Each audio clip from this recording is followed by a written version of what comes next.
Yeah, I might as well start the stream now.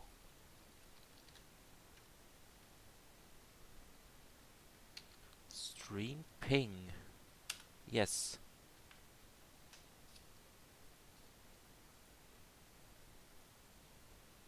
I still have this fucking hammer on screen. I made it. I put the hammer on screen for a joke that is funny once, and I used it 3 times, and I still have it on my layout. Yes, I do not want the not a drill on screen.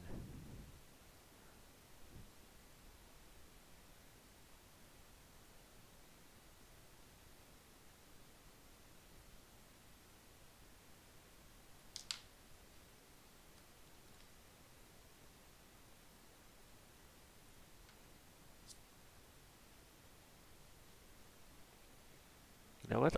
I might actually put OBS on my first monitor for this. Microsoft iSCSI. I I tried to launch Discord today by putting in Discord into the Windows search bar, and you know what it opened? It opened something related to iSCSI. I don't even know what that is, but there's a thing for that in Windows. Right, close terminal. I don't need a terminal at the moment. Let's see. I could, like, in the middle of, like, a run or something, just friggin' release the next version of THPreg. I have it all ready. I would just need to write release notes on the show. Let's see. I don't even know what my schedule is. So I'm just gonna keep checking chat to see what my schedule is. All right.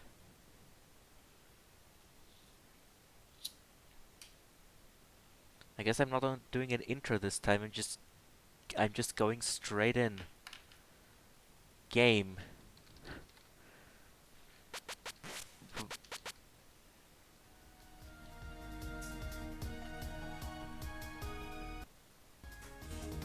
Game. Lol. K. You know this TRS every single run is a lunatic run. Every single one of them except for one, which is an extra. Yeah, that is how you write it. Difficulty lunatic. Shot type Marissa. It's an LNB. I typoed the B, but it wasn't really a typo because that's what I meant to type anyways. So, it still feels wrong to not have an intro. Hello everyone and welcome to today's episode of TRS. I am reluctantly hosting after not actually being after it turns out that I'm not actually that tired and decided to not take a nap.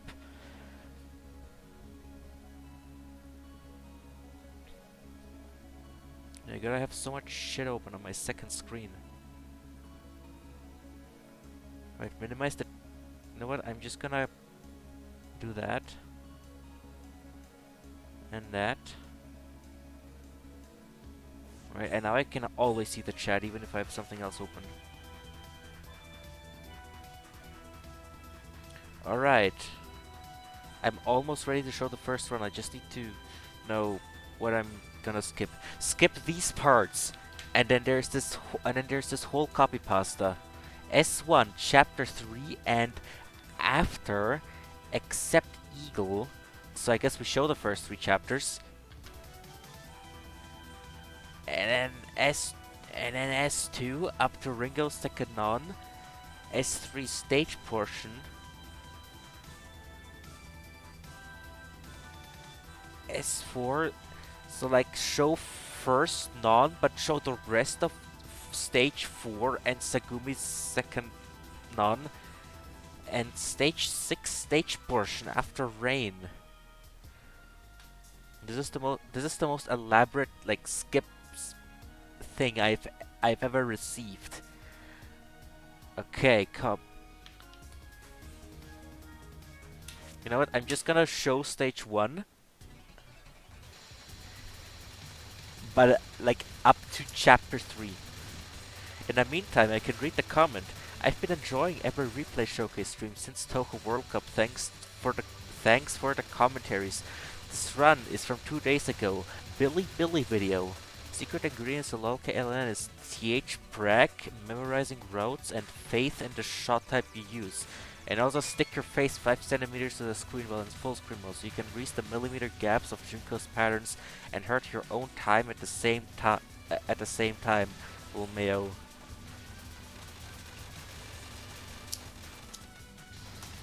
Okay. I gotta watch out for when chapter 3 comes. I gotta watch out for chapter 3. If this is chapter 3, then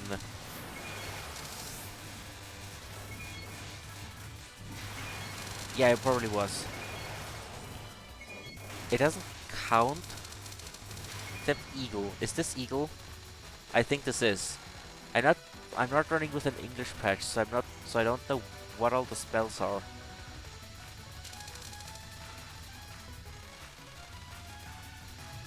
You know, if it's still early, if it's still early in TRS, I can do elaborate skips. Right, stage 2, all up to Ringo, second non. Does that include mid-boss?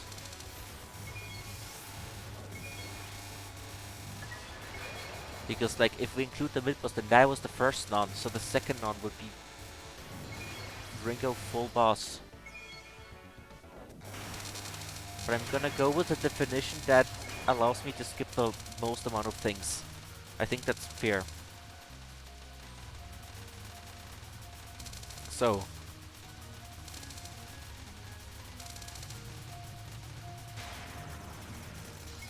The second non. You know, I'm more focused on making sure that I get the skips right than anything on the run. And the run hasn't died. And the run hasn't died either, or it hasn't done anything wacky either.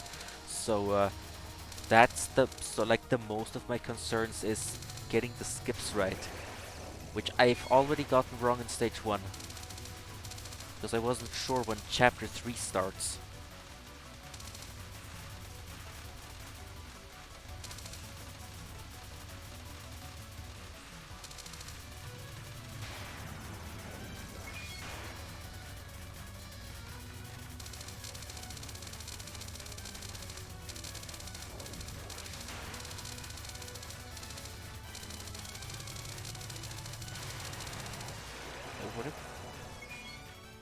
Alright, stage 3 stage portion. Yes.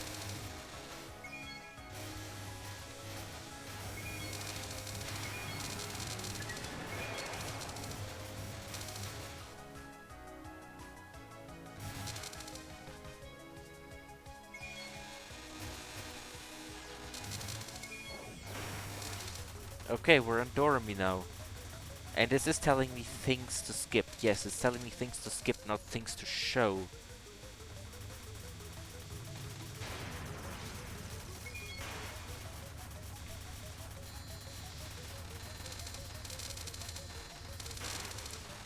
Because if it was things to show, then that would have been even worse.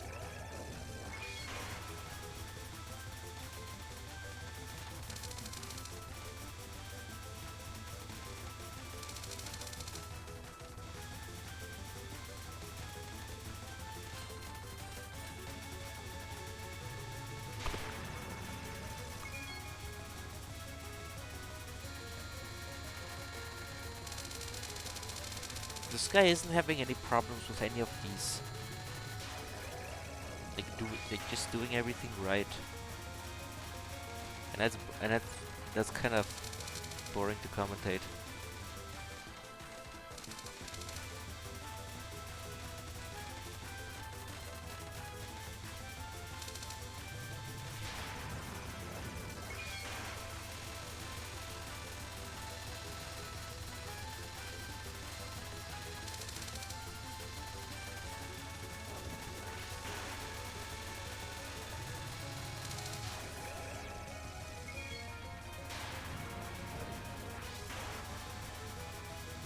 but there isn't anything to skip.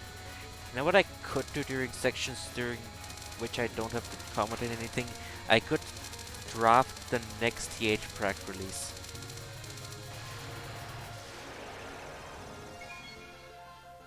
Alright, he wants to S4 Sagume's second non and after like I screw up again with the skips because turns out he wants all of stage 4 shown except including Sagume's first non, but not the rest of Sagume. This is the weirdest skips. But I do get to skip stage 6 stage portion after rain. Okay, so I'm gonna let that play. The game has paused. This happens when you drag the window around. Zune has absolutely figured out how to make his games not pause when you deselect the window, but not when you drag the window. Okay, this is a pretty cool strategy though. Maybe that's why you wanted the stage 4 shown.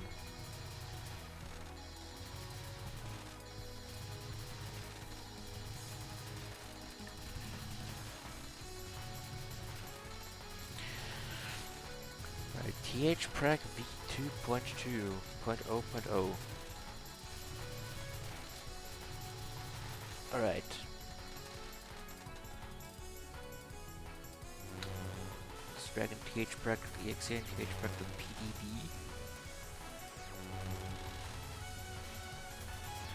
The EXE size is 3.29 megabytes. I think that did the EXE get smaller? Not sure. Let's see. Change.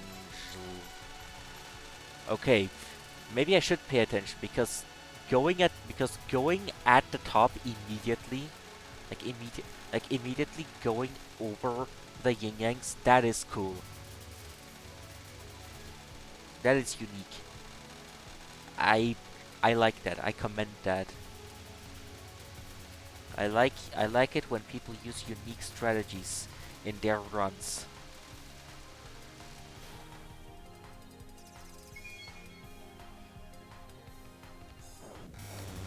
You know, this person says that they use THBrack a lot, so they probably just like retried everything in THBrack over and over and were able to came up with these kinds of routes. Okay. Sagume sick, so skip the rest of Sagume.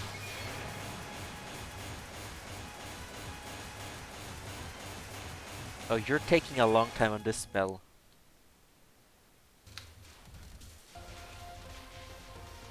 Alright. Changelog. Touhou 18.5. Full support. I should probably write feature descriptions for...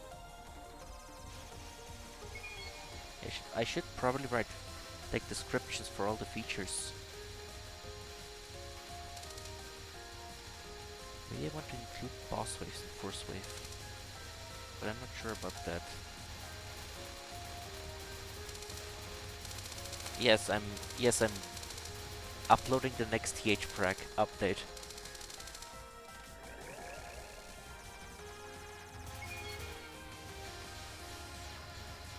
I could describe force wave in the readme, I guess.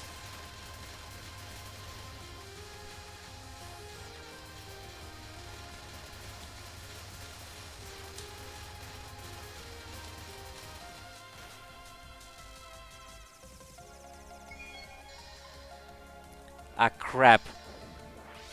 I missed my opportunity. I missed a big opportunity here. If you don't understand, then next time I get to be a host, like next time I get to be a host and I get to have a low K run, I'm gonna try to remember to do that. But I completely forgot about that, and I think it's very funny.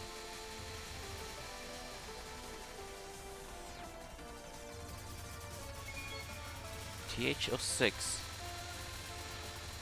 minimum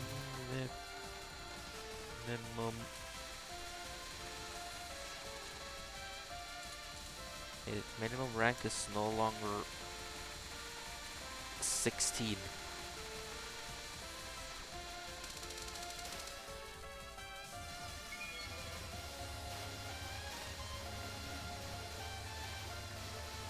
Has commits a master since this release.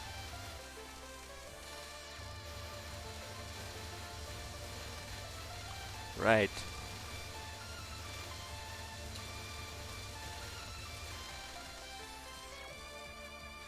Eight in stage 5. I don't know what that means. Oh, resources. How few misses. I did not, like, I was not paying attention for any of this run because I'm too preoccupied with getting the skips right. Okay, 0 misses. That makes sense. Technical change log. Let's see. Switch to C++ 20.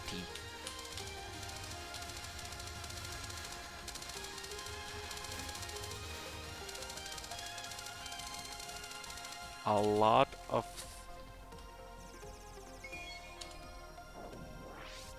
okay, clown piece. Gotta pay attention for that.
I don't like how this is labeled as LNB. I mean that's what it was submitted as. No bomb, no miss. Wait, I did not realize that this is labeled as LNN. This was submitted as an LNN, and it has 0 misses. Hold on. Wait a second. I gotta confirm something.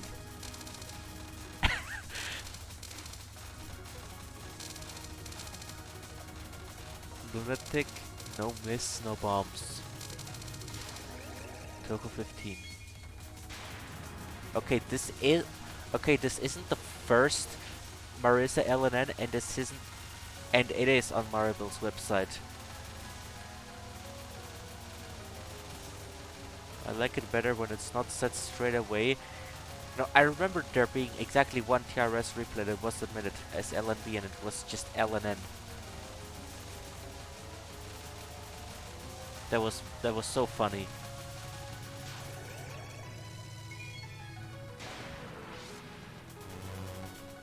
But wow, I did not. Yeah. Yeah, it was Akaldar. What the hell is that? You're staying on the bottom for this spell? I have not seen that before. You just started moving while the moons have already made 2 laps. I guess you can do that while the moons are still slow, right? And just move into a position where the bullets spawn behind you. But then you have to start moving when the moons actually start gaining some speed.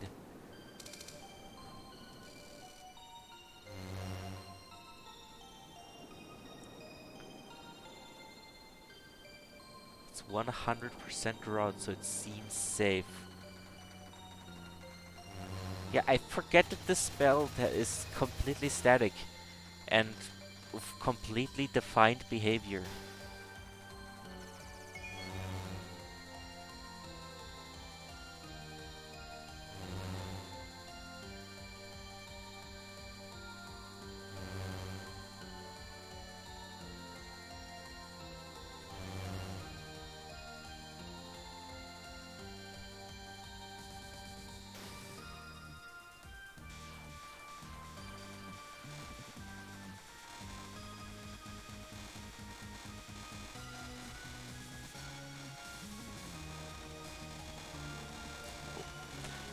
Like, the stars have barely started and you're already just completely in the middle.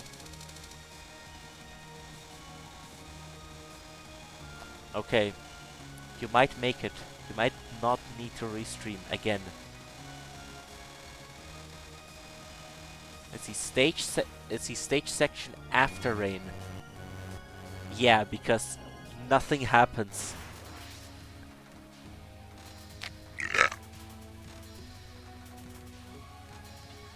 Okay. Everything about the very core of THPrac will change in the next version, and none of the replays from this version or any prior version will work. There might be a conversion tool for some replays. This version has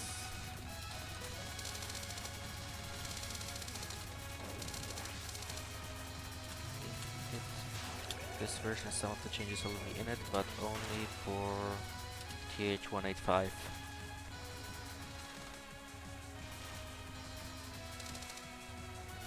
Don't typo that. Alright. Publish release. And now I just gotta update thprac version.json.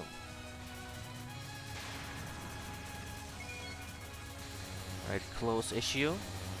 I should pay attention during release. Can I put something funny in the changelog?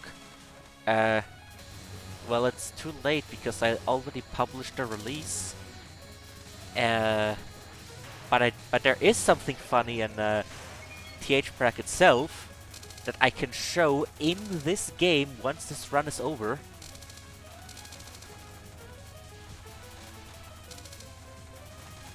Alright, the TSS non-spell.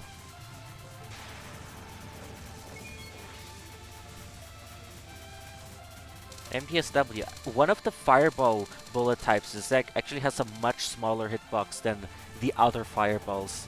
It's really funny. And also the spell can just screw you over.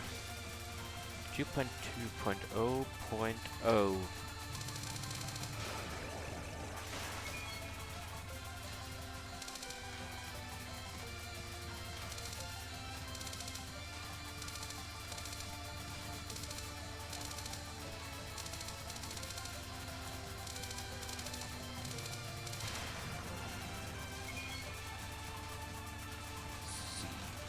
Full TH185 support. Full changelog. Okay, TSS. Yeah, I can look away for TSS. Just gonna put that in here and put that here. And get the file size. Let's see, copy that. Oh, this spell is interesting though.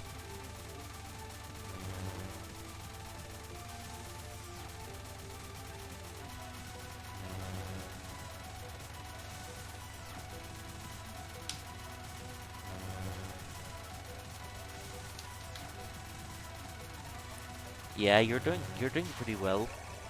Nice job.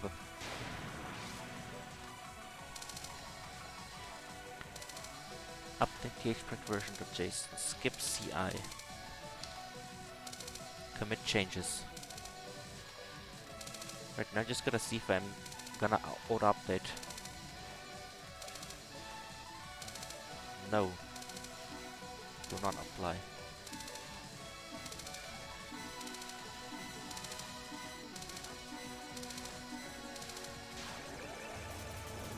Auto update. What the hell? Failed to auto update. Bruh. Bruh. Skip CI. I hope this direct link actually works now. Yeah, it does. Commit changes. I should pay attention during this spell.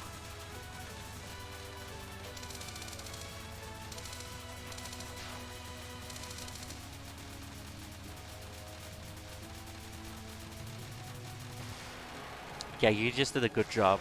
You just had good dodging, good routes. Some were unusual, and those were good moments where I could deliver commentary.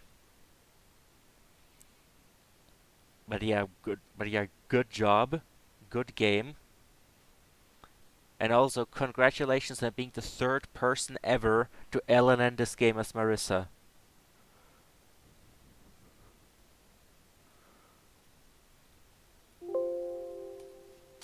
Alright, return to title. Now there is nothing funny in that change log for THPreg, but there is something funny in THPreg itself. Alright, next run. I just gotta get my schedule up. Actually, I don't need to get my schedule up. I can just... Because the schedule is in the same order as the sheet, so I can just copy things from the sheet. The game, yes. IN.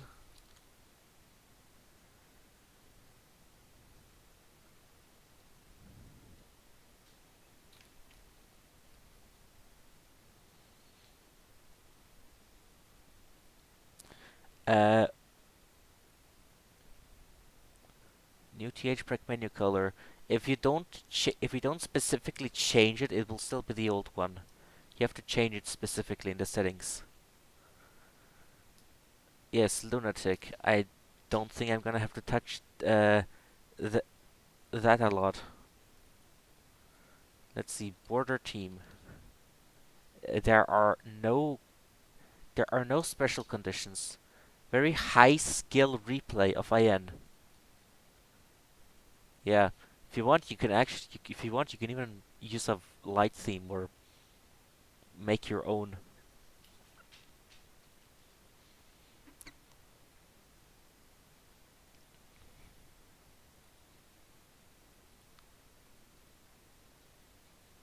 Alright, the auto update still doesn't work. But my favorite part of Touhou 15 was when Clown resets its clown in time and then clowned out over all of those fairies. Yeah, me too. See, Touhou 8. Open folder.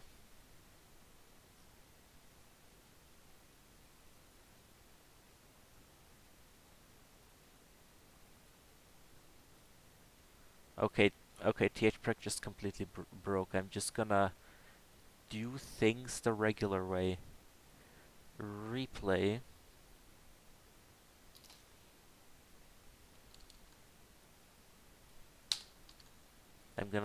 I also like to delete all my other replays.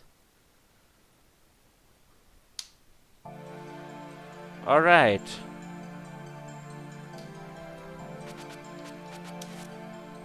Press X.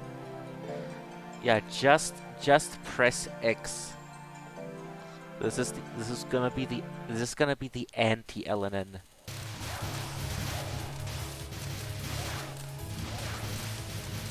And I think that the high skill maybe was ironic.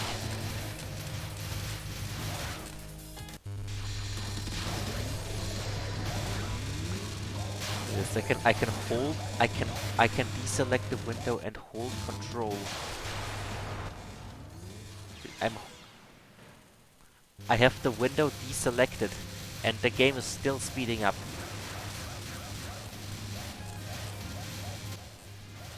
No, people usually don't use resources early on.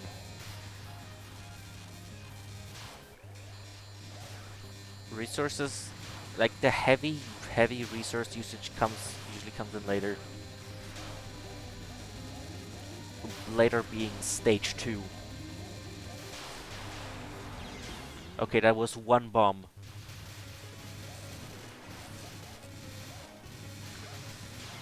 But there's gonna be more where that came from. Like just now.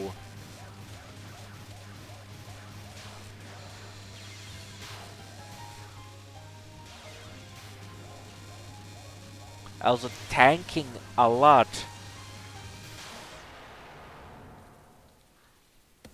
Okay, the resource usage actually begins in stage 3.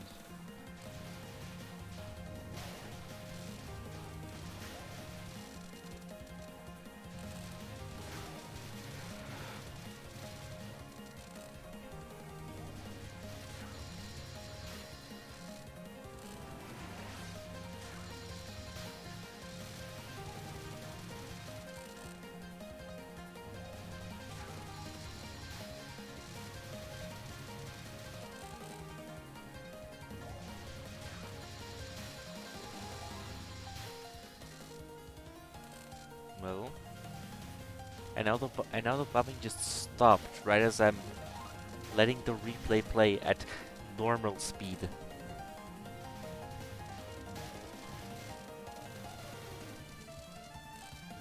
I'll get through this. Come on. Where's the funny?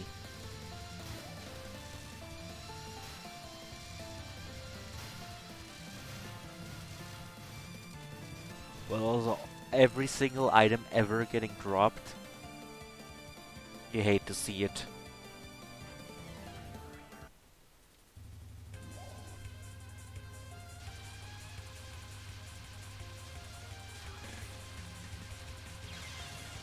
Okay. Now here's the funny. Bomb 1. It was a death bomb.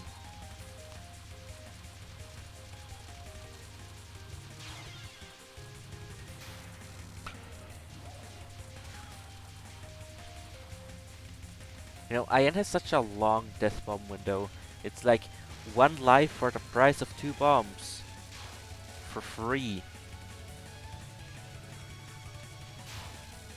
But when I played Ian, I was encouraged to just use bombs normally, because that's 1 bomb.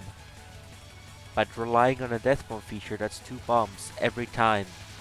I think this player has the same mentality.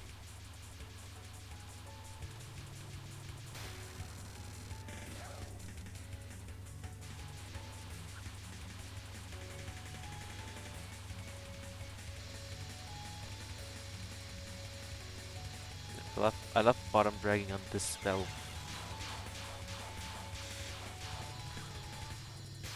Because Iron Death Bombs are kind of a waste of survival. Nothing is truly a waste in survival. You just have an amount of resources, and if you can beat the game with that, you won. So in survival, nothing is a waste.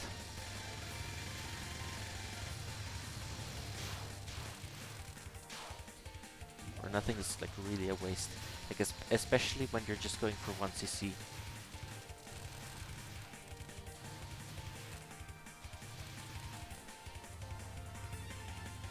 Well, it's better than dying, but dying isn't a waste of a life either, really.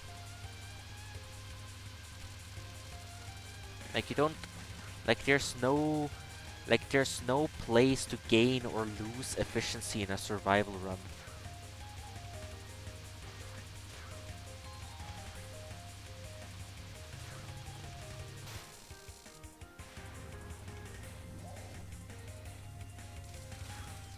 Are you gonna go for the safe spot?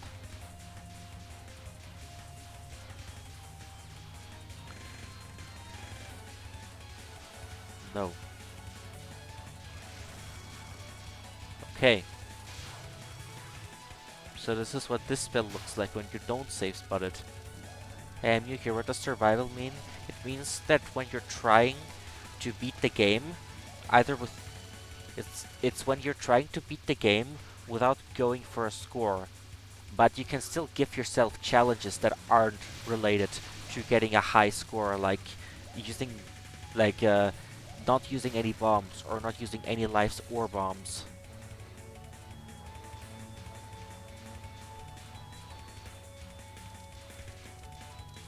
So like anything that doesn't score is a survival run.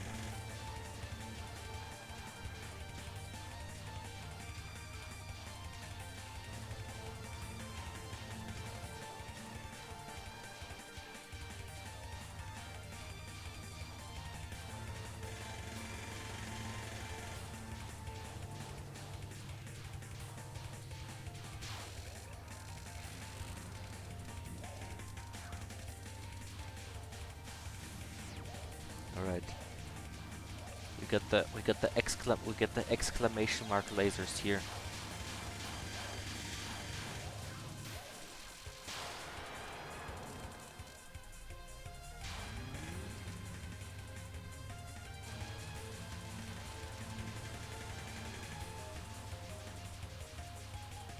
Are you gonna cap this?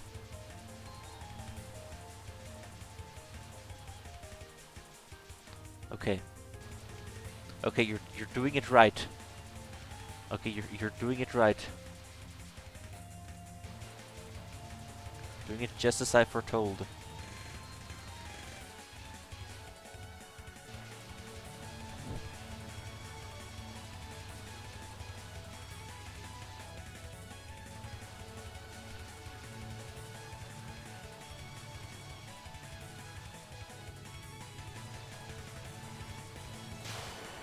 You did it as the prophecy foretold it. You know, I once made a video, a whole ass video on just that spell, and someone commented on it saying that it really helped them for their 1cc. My brother in Christ, this is a last spell. You can die to it and not lose a single resource.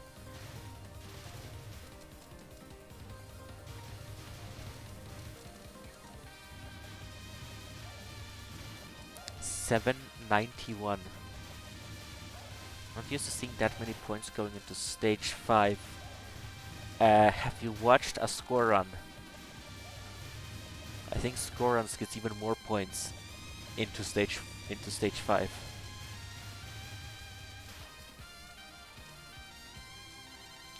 But yeah, a lot of survival runs drop items, and I hate seeing items dropped. And right now, once again, every item in the existence is just falling into the nothingness.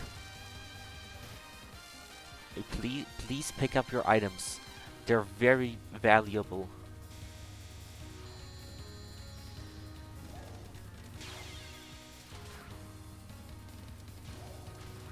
Also, when you get into a lane on this spell, you don't have to move. Same for this one. They just intersect each other, and they leave gaps where you can just sit there and not move. Yeah, like here.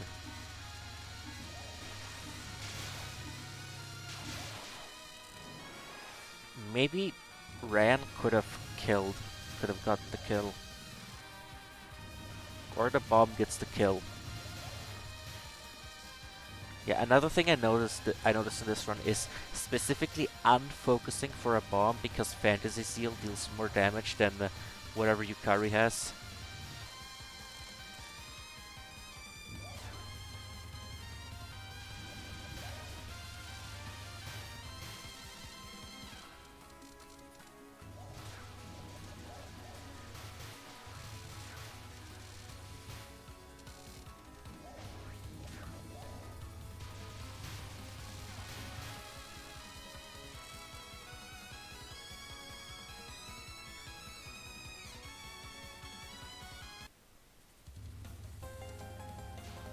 Okay, rabbit boss. Boss rabbit. We had the gnarly mid boss rabbit. Now you have the gnarly boss rabbit.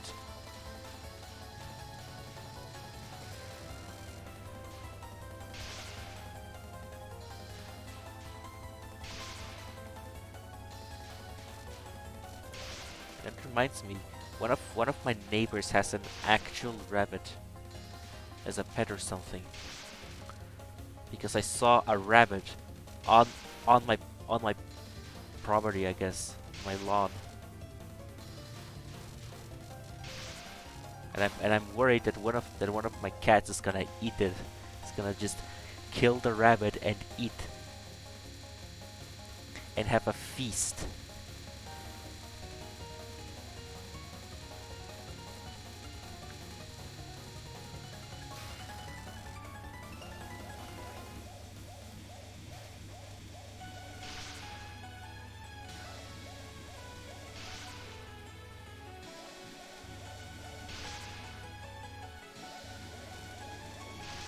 So having rabbits as pets is normal, and cats wanting to kill rabbits is also normal.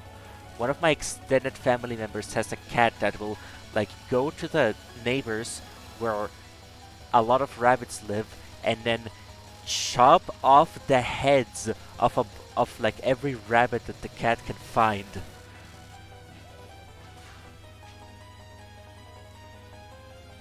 And then the humans have to clean up the and then the humans have to clean up the bodies.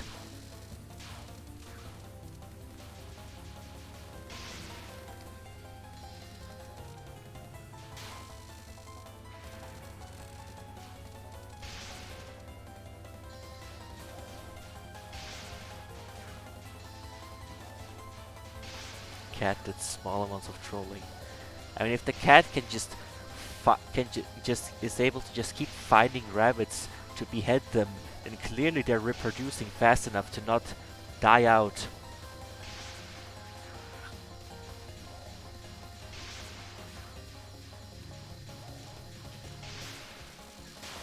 The humans. Yes. Exposing myself as a monster. Imogus. Final B, okay.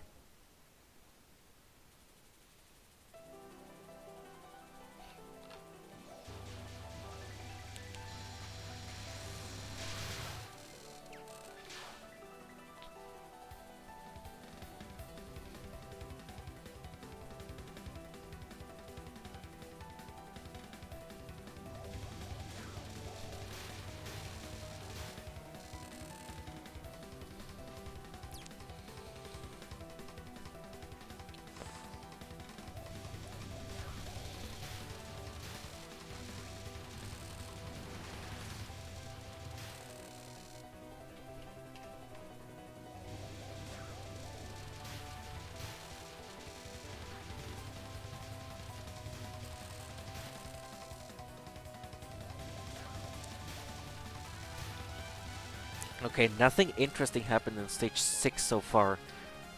Well, you got the... I guess you got the life in stage 5 already. Or here. And you're probably not gonna reach the next life. Also, you got hit on the familiar. You got hit because you were unfocused. And there was a familiar right in your face. Yo, Yo. Hey, you came here just in time. Well, I guess a bit early, because familiars don't hurt Rainbow. Okay. Okay, Yeah. because we have a Wabag score run. And to Yeah, I run... figured I can only be here for like an hour and a half, so I figured I might as well Okay, then I'm just... stay for a bit. Okay, then I'm gonna show the Wabag score run next. Okay.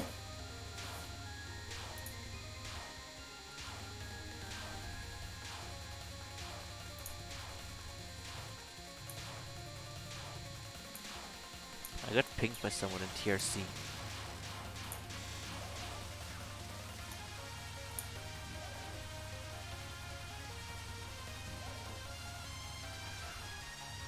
Okay. Mark as unread. I guess I better do this. Yeah, thanks. Bro! right as I clicked start stream, you die.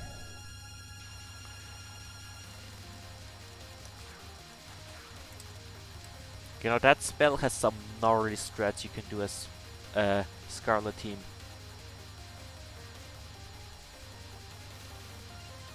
Okay, okay.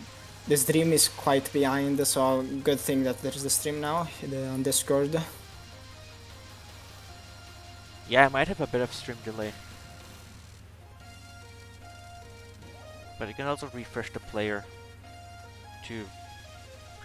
Yeah, but it's fine now. I'm on Discord, so it's good. Yeah.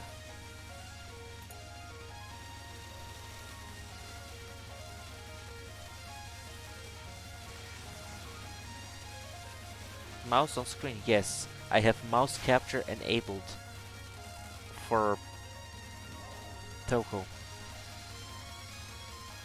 Cat will eat the mouse. Yes, the cats that I have at my home, they only eat like mice and birds. I haven't seen any of them behead a rabbit yet. They catch enough of those to just survive of them. No, I mean like they're house cats. They get fed, but also they like they like to kill mice and birds. Okay.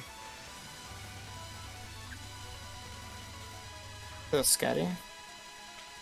Cats cats play real life on the genocide route.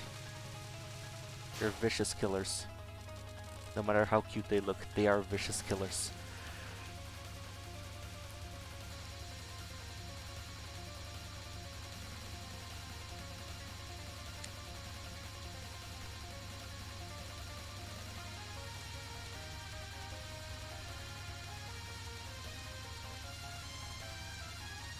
And they also really love to hate each other.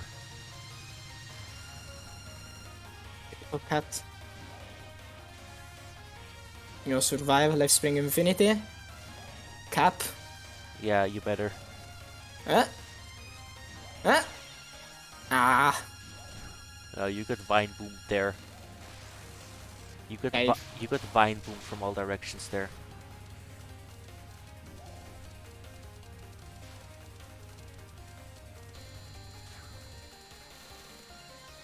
Yo, the Discord stream lags a lot. Do you think it's on my end or your end? It's probably on my end.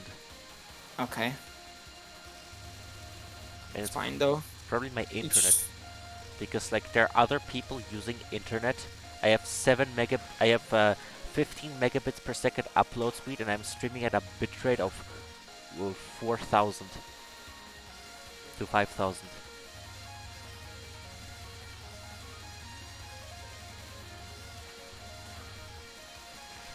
Like they almost got their stream correctly. I think they might be going off maybe sound queue or maybe they're just gorilla Megab streaming. They're mega restreaming. 50 megabytes? No, 15 megabits. That was a good one.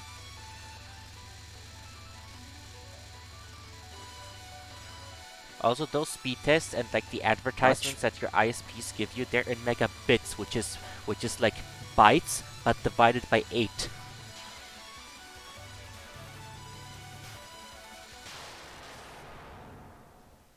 Okay. got the 1cc, see if they're gonna try to cap anything here. Okay. Starting out at the bottom. Not a good idea. Okay, gnarly restream. Yeah, it's fine. It's fine. It's fine.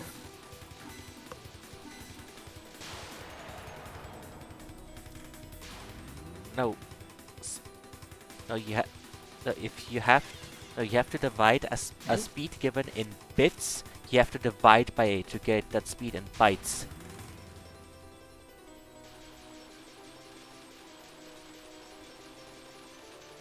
But also... Bruh. Mm. But also, technically, a byte doesn't have to be 8-bit. It can also be 7 bits. There's some ancient computer architectures where a byte is 7 bits. Nothing modern, though. Oh, nice.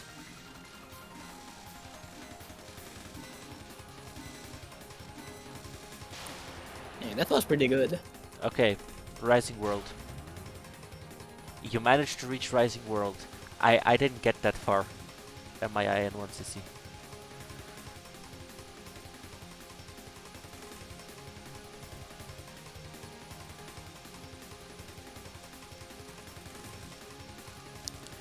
Okay, okay. Final wave. Do it. Yeah, you got it. Nice. You got hit by something the frame after the timer ran out. That is so epic. Final results. Yo, what are you? Why were you like spamming pauses? To extend the amount of time that final result shows. Okay. Okay. So here's the thing. The schedule that I post before TRS, and that I set as a schedule command, it is only a suggestion. And what does that imply? Like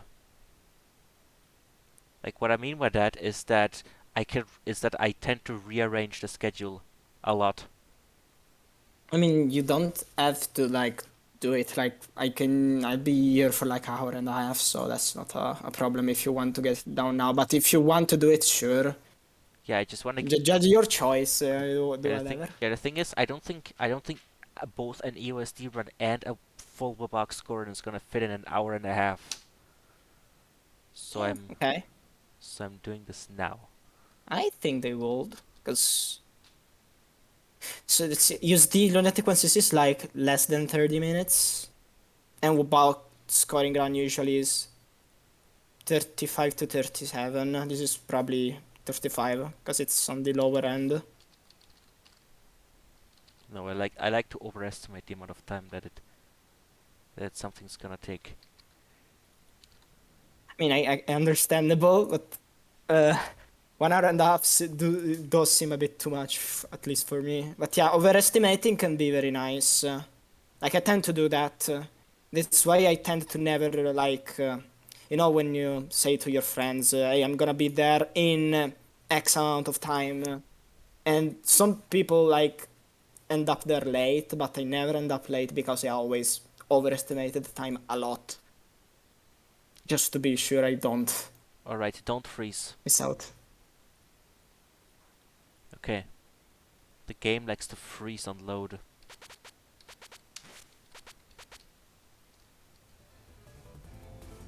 That never happens to me. It happens to me every time I deselect a game when I'm starting it up. Right, show the whole thing. Yeah, I already watched this run, but I actually don't remember anything from this. My first clear, new to scoring. It's so much harder than I anticipated. This run has a few mistakes. If Reboot and or TSG are willing, I would like them to commentate. Well, good thing you showed up. Yeah. Yeah, that's... They said harder than expected. It's because when you start in Wobawk, you never expect what's the actual difficulty in Wobawk. It's actually in the token management. It's not in the dodging, it's not in the cancels, it's in the token management. If you can't manage tokens, you're not getting hypers. And we should also explain how this game works.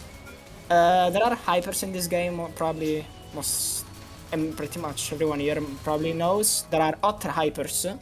And basically the basic idea is that you want to use a lot of otter hypers because the otter hypers, when they cancel bullets, they release green items, and the green items increase the value of your point items. So that's the basic idea here. And the bomb you just saw was used to consistently spawn this jellyfish token, because otherwise it's a bit hard to spawn it when you're a beginner. Same here, this bomb is just to help with the upcoming token collection, otherwise it will be very hard. And this is where it usually starts, because this hyper is usually specifically timed, because here we are about to see the duplication glitch. This hyper is timed so that it ends here, and you can quickly collect 5 tokens very quickly. And if you do that, and the 5th token you collect is the special beast token, which, by the way, has a bigger reward than other hypers, you're gonna duplicate that reward. Just have to make sure that you can activate the hyper within 2 seconds. And that's what happened there. He spawned 10 tokens instead of 8, basically. Sorry, 7. Not 8. Yeah, now it's just using hypers. So why is this hard? Because you want to actually, on purpose, to check the tokens around you. Because if you just kill the pattern, and you don't check your tokens before killing it, you're gonna start the next pattern and you're gonna be like, oh wait, there are no otters on screen. How do scorers score this game otherwise? How do they always have otters on screen? They just time them. Yeah, and the tokens like to move in a random way, and also they disappear much quicker than... No, actually, they don't disappear quickly. They take a very long time to disappear. They take like 2 minutes and 15 seconds or something like that. It's very long. Most people don't even know they can despawn, but they despawn after like 2 minutes. So they can't. The thing about the random movement, it's funny because the angle at which they can bounce, and they can, even when they are spawned, the angle that they can take is usually random. The beast itself is usually the same. For pretty much almost every token in the game is always the same beast. But the angle is random, and there is a pretty small chance in my experience that the angle completely like reverts or changes totally. Like it goes backwards. 32 made a video about it explaining it. It's a bit too technical for... Yeah, there is no point in saying it, but yeah, that's a weird thing about Wabak, but it basically never happens. I have actually never seen it matter. I've seen it happen, but it never mattered. It's the strangest thing. The token will iterate over every other token in a specific radius, and then for every token, it will like add a random number to its angle.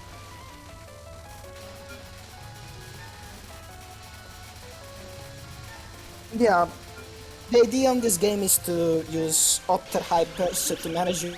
Yeah, that was a very bad break. This is pretty bad, usually. Actually, this is not that bad, because this route here, suicides there, it's a routed suicide. The only thing that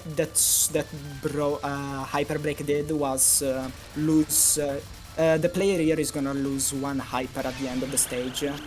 Oh, okay. That's even worse. Yeah, as we said, this is a beginner run, so there are a lot of mistakes.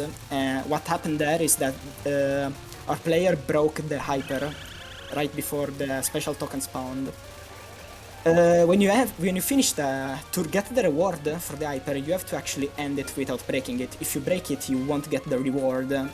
So the fact that he broke the hyper there meant that he lost the chance to duplicate the reward from the cow token. And the duplication is very important because of the bonus tokens like beast tokens to hypermore. Every special token always drops one life piece. So it's very useful to get more resources, more bombs, which bombs are usually used they are used to get iframes to collect tokens safely. So now they are behind by quite a few tokens, I think. They're gonna be forced to skip some hypers on Urumi.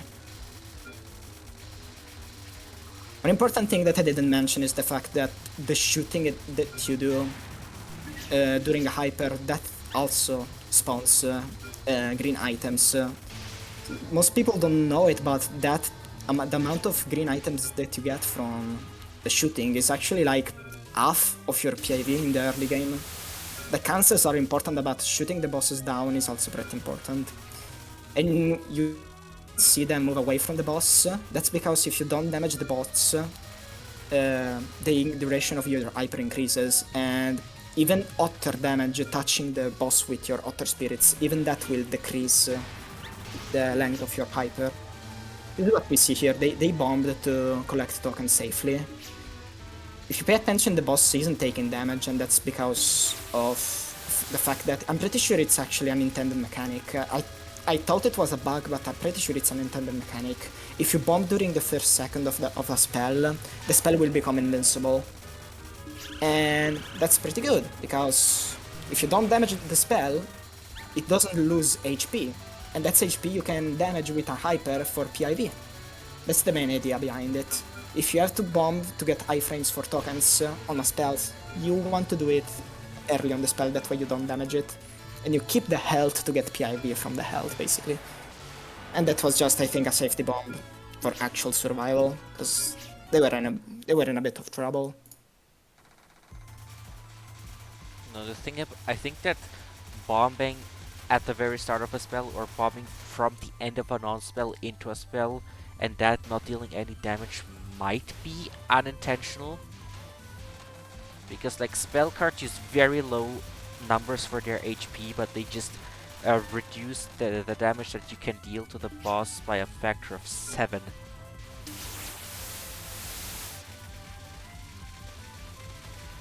Trying to think if I forgot anything important to say, but I think I got all the basics down. Oh, that was pretty bad. That was pretty bad. Yeah, this is gonna force a bomb, I think. If they don't bomb, they might start losing more tokens. Because this fairy here, okay, yeah, they bombed. Both of those fairies here drop tokens. The more tokens you lose, the more hypers you lose. Like, usually, commenting Wabak is kind of weird at lower levels. It's pretty hard, mostly because I have no idea what to expect. It's very hard to comment when you expect a specific route, and then there are lots of weird stuff happening because of mistakes. It's horrible, but yeah. Can they even? Yeah, they can. Okay, don't. Okay, no, they can. To get the special token here, you want to kill Kutaka with a Otter hyper active, and if they don't break it, hopefully they're gonna try to duplicate this one. Okay. They broke the hyper. Yeah, and that means they are gonna straight up lose the special token, not even the dupe. The special token itself is missed. That's 2 life pieces lost. That's pretty big. Plus other tokens, of course. Also, bomb pieces are also lost. A lot of bomb pieces, because the special token in stage 3 it drops like 2 bomb pieces, and if you dupe them, that's 4 bomb pieces. That's an entire bomb. It can make a difference. Bombs are very useful in Kutaka for safety. Kutaka is very hard to start hypers on, so usually you see players have bombs just because they needed the time to collect the tokens. It's very hard, usually. They are behind by a lot of tokens, so they have been skipping a lot of hypers. But still, their PIV, that's not an intended death. That's pretty bad.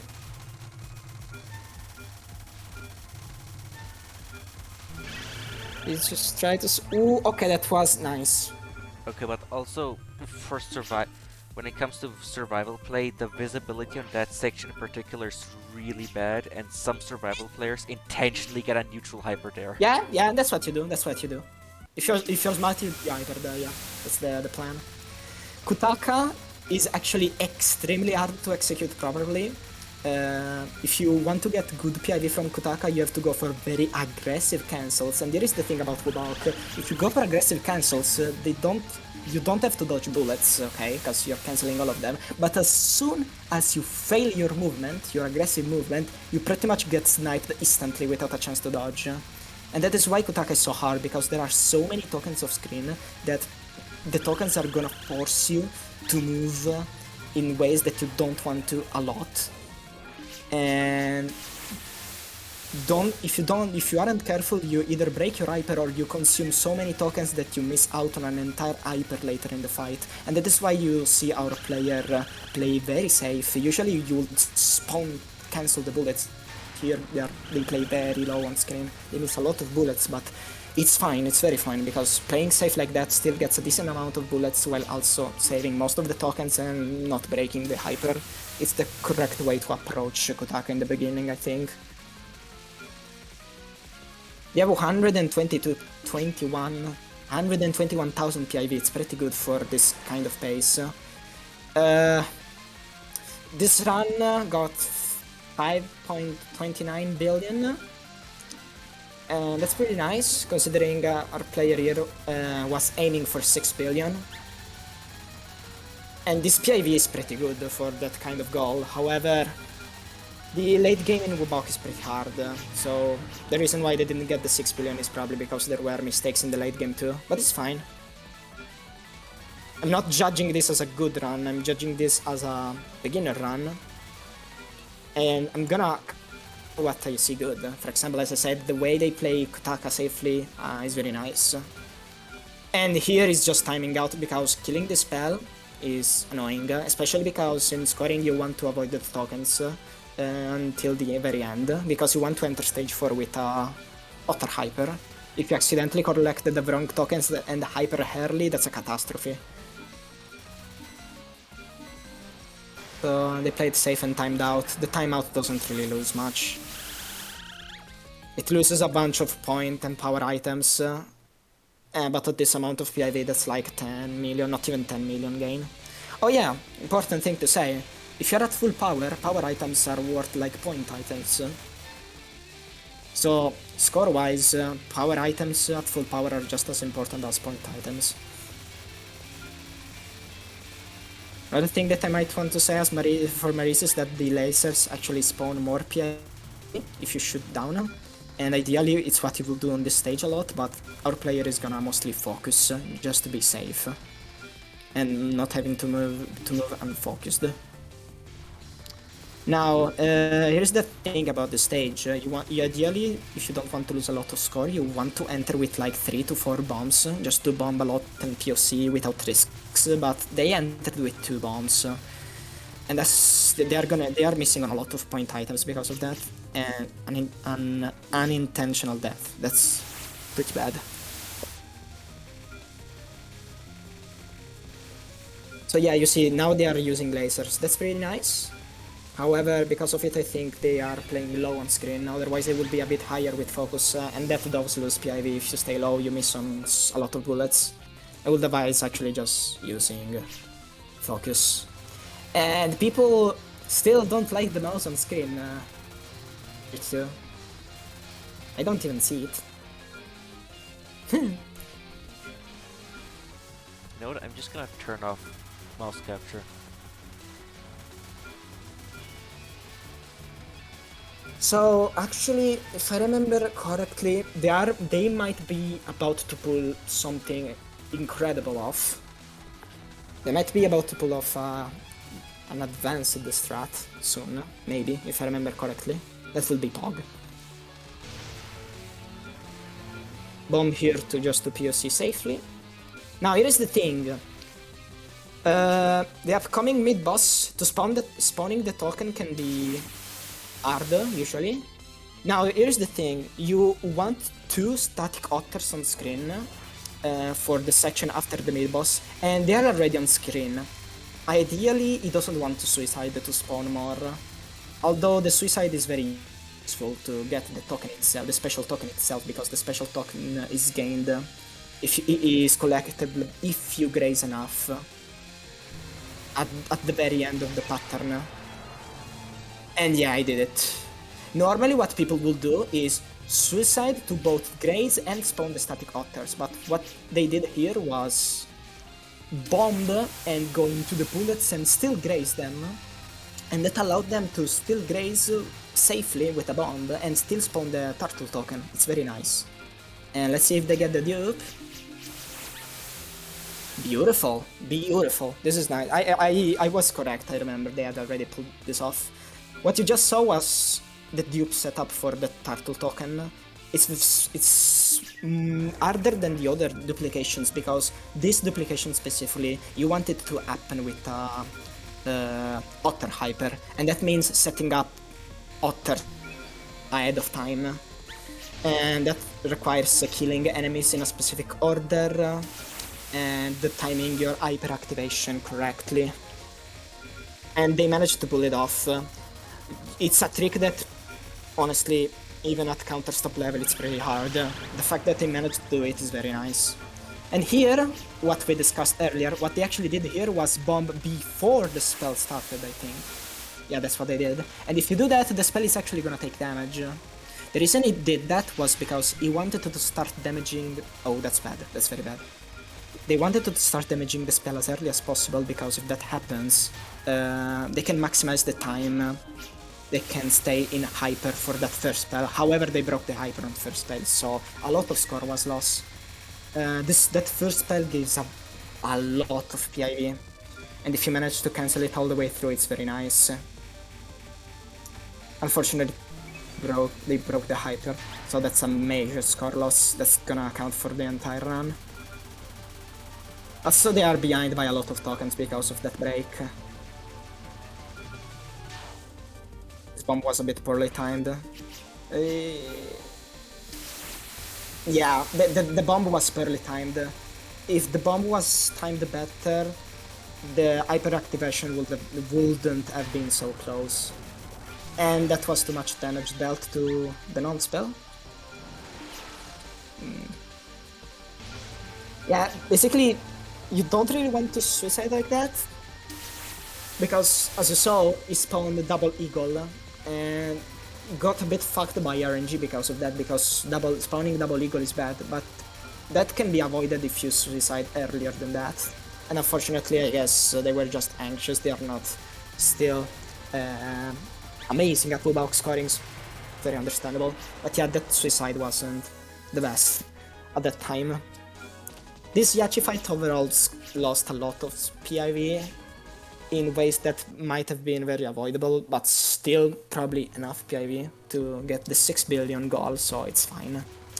The resources are not good, but not bad either.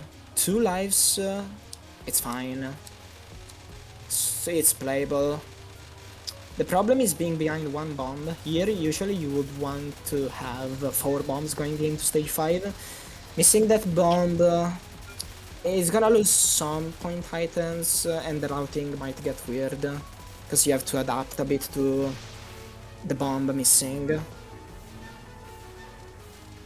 Ideally, the next suicide needs to happen on Mayumi's second spell. However, based on how this is going... Oh god. Yeah, that was... Yeah, that wasn't ideal. That fairy that stayed on screen, that kept shooting pink bullets. Yeah, that was bad. It forced the break. Very unlucky. Otherwise, they would have kept moving into the safe spot for those fairies, and that's a death. Pretty bad, but at least now they should have enough tokens. They do. They have enough. They still have enough tokens to play the next section correctly. The requirement for the special token here is to have 4 tokens on screen, which is not hard. The problem is that you don't really want to, like, for example, have 4 tokens on screen but have 0 in your hyper bar. That's nice because they have 4 on their bar and also 4 on screen. It's green kunai section. Just graze and avoid that. Oh, okay, that's very bad. Not graze, sorry, I meant to cancel. the ideal thing that you would want to do here is to cancel a lot of bullets while also avoiding the Aniwa token, the special token that you see there, the Aniwa. Oh. Oh no, oh no. No, that's... Yeah, this is not going that well. I honestly have no idea what they're gonna do from this point onwards. I don't even know if it's worth explaining stuff now, because it's completely messed up. I'm pretty sure at this point they are completely improvising. So, any strat that I know, actually, they won't probably do it. So I'm just gonna see what they do and see if they manage well. At least the Aniwa token was saved, so it's fine. At least there is the Aniwa token. Ideally, I wouldn't the static tokens, simply because they are very valuable. Always collect them as late as possible. They are extremely valuable, because they are always nice to have around. Oh, that's very interesting. Okay, I like that play. They duped the Aniwa. Usually you never do that as Marisa, but it was a pretty good decision because the routing is already all messed up. And the fact that they duped, it gained a bonus life piece. That's pretty nice. However, this wasn't the best, but still. I won't comment because, hey, they're trying their best right now to gorilla, basically. Oh wow, I didn't even see that arrow. Yeah, if you aren't careful on that non-spell can snipe very easily. But it's also a non-spell that gives a lot of bullets to cancel. They are hypering this spell, which is very unideal, but still, it's fine. Okay, clutch bomb. Now, before killing the pattern, they go for the tokens. Collect them early, very nice. Basically judging their ability to adapt right now. 5 otter here, I think it's a waste. I would have gone for more fish tokens, more bomb pieces, more life pieces, because this non-spell doesn't give a lot of PIV, so I think it's a bit wasted. The next patterns are gonna give more PIV, but at the end of the day they ended up collecting most of the tokens while the hyper was active. Again here, trying to wait for the tokens a bit. Could have gone way better. You see 3 eagles on screen and you think that's super bad. I mean, that's so horrible to have 3 eagles on screen. But you see, if you have 3 eagles on screen, it means that 2 seconds earlier you had 3 otters on screen. So never worry about having too many eagles on screen. You could have clutched otherwise. And yeah, that other break was pretty bad. Overall, the way they adapted to mistake was pretty good in the first half of the fight. It was very nice. The second half could have gone better, but I like the fact that they decided to dupe the Aniwa. They have 1 life and 2 pieces. There is a chance that if it wasn't for the bonus life piece they got from the dupe, they might be behind an entire life if it wasn't for that. But because they got dupe, they are 100% safe and they won't be behind 1 life. That's pretty nice. I think this hyper was activated a bit too early. Okay. To spawn the special token here, you want to manually break your hyper right at the end of the pattern. So they weren't sure if they could do it, so they decided to collect 1 token just to increase the duration of their hyper slightly. This is gonna be close. Oh no! Okay. It was that express was like a frame late. Yeah, that was very unfortunate. I think they could have still done it. At least the positive thing is that at least they ended the hyper, yes, right? So they at least have 2 bonus tokens, because they didn't break, it means they got rewarded with 2 bonus tokens. Hey, that's something at least. And you're just pumping a bit to get the point items. And about what I said earlier about the resources, the fact that they missed the horse token entirely, the special token, the fact that it was missed entirely, that's gonna put them a life behind. That's pretty bad. But still. 2 billion into Keiki with this amount of PIV. I think with this amount of resources, I am not 100% sure they could get 6 billion maybe, just because of the resources. The score and PIV is fine, the problem is the resources, I think. So let's see how they manage. They're also missing a lot of tokens. You would want to have like 5 more tokens here on screen. Okay. Bad hyper. You duped the normal hyper. What a champ. Oh, that's bad. Oh yeah, linear creature, that's interesting. I also want to see how they do it. Because I don't remember how they played on linear. I would have skipped this hyper. Straight up. Oh, please spin. Ah, no, please spin. You can do damage later, just please spin at first. You don't really want to break the hyper. Unless you can... unless you can do quick counter spins correctly. Which I know you aren't comfortable with that. So, usually for linear creature, because it's such an important spell, you would actually use a double suicide setup, but they only have 1 life. I think if nothing goes wrong, they are gonna use 1 suicide to hyper the second hyper on linear. Okay, this is nice. The goal here is to have at least 1 static otter going into linear creature. If you do that, you can 100% guarantee you can instantly hyper a second time, assuming you don't collect the static otters. And now again here, bombing before the spell so that you can damage as quickly as possible. Because you don't want to shoot this down ideally, you want to time it down as long as possible. If you don't shoot, the hyper increases. Shoot as little as possible, increase the duration of your hyper, and please keep at least 1 static token on screen, don't break, and they can instantly hyper. Actually, no, they're missing a life. Okay, I'm dumb, they can't. Okay, I miscounted the lives, I'm sorry. If they had another life, usually you would suicide again very quickly, get another hyper very quickly and score a lot. But yeah, they didn't do that. So, I think the best call there would have been to suicide for the second hyper, not before linear creature. But at least they still got the entire first hyper off without breaking. That's still pretty good, that's nice. And now they're just trying their best to just collect point items and cancel. Again, here they are missing an entire life. They are behind one life piece. Yeah. It's a decent loss. They even missed the cancel here. The bomb killed the pattern. You could cancel this for a bigger score gain.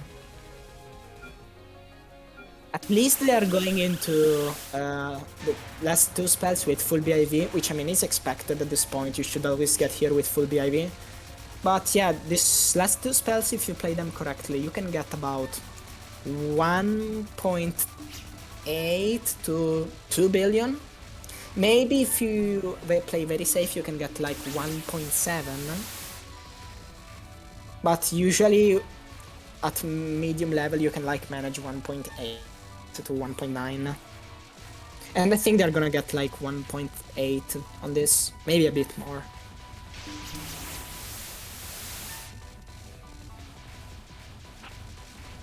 Oh yeah, I forgot one of the most important things. I'm very sorry again. Very sorry everyone, but I'm not used to commentating lower level score runs. But as Anna says hi said, cancelling the green items themselves that increase the value of point items, they are worth 1/10 of your PIV.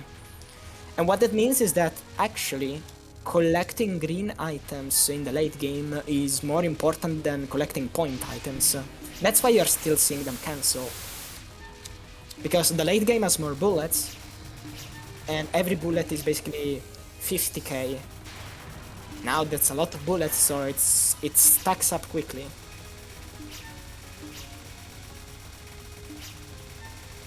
Now this spell is actually, to execute correctly, is very hard. The ideal thing here is to repeatedly spam manual cancels Because if you manually cancel your hyper, all the bullets that you cancel, they're gonna be turned into green items. So if you spam that, you can get a lot of a lot of green items from this. And it's hard because ideally you want to move very high up and cancel very high up, which is very scary because you have to basically move very close into waves of bullets. That's how, that's what changes the score from 1.7 to 2 billion basically. The crazier you go on this spell, the more score you're gonna get. Oh look, I think there was a token despawning there, maybe. I think I saw a grey token. The tokens become grey when they are about to despawn. Maybe the low stream quality got me, but I think that's what I saw. So yeah, now they're just timing down. It's a pretty long spell, it's like 2 minutes long. Don't wanna cancel too fast, but also not too slow, because otherwise you miss on score. Ideally, you want to avoid collecting too many tokens while your hyper is active, because otherwise you're wasting them. It's better to save all of them to get as many cancels as possible.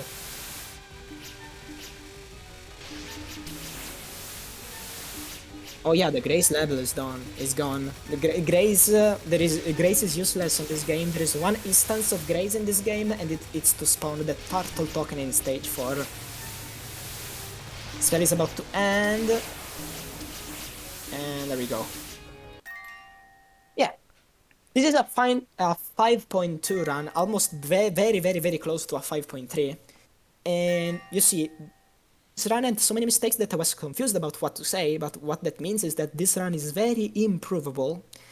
And unfortunately our player Gore isn't here on the stream, at least I don't see them in chat. If they do keep playing this game, I think they can become much better. So if you still like playing Vabauk, keep going, man. You can improve a lot. It's a good run. It had very good stuff. Especially the stage 4 before Yachi. It was played beautifully from mid non-spell to the second half of stage 4. That was beautiful. And yeah, it was Vabauk. And now it's USD. Yeah.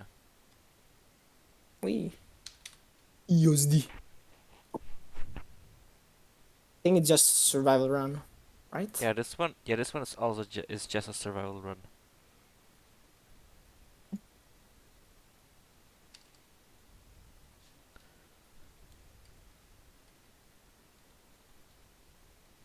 Okay, this rain will be no conditions. First lunatic 1cc run. This is gonna be fun. Nice. This is gonna be Oh, fun excuse to watch. my... Did you hear the Pichun sound? I did. Yeah, that's my phone notification, sorry.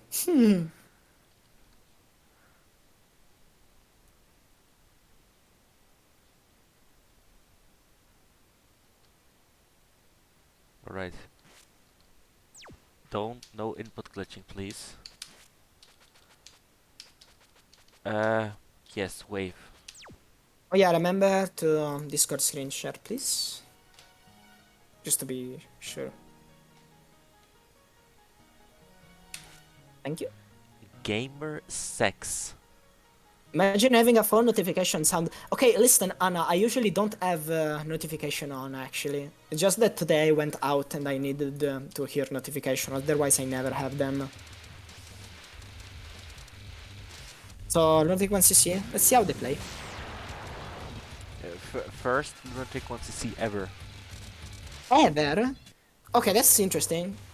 Like in the USD is actually not a rare first Lunatic 1cc. It's not rare, but it's not easy. It's not a easy Lunatic 1cc.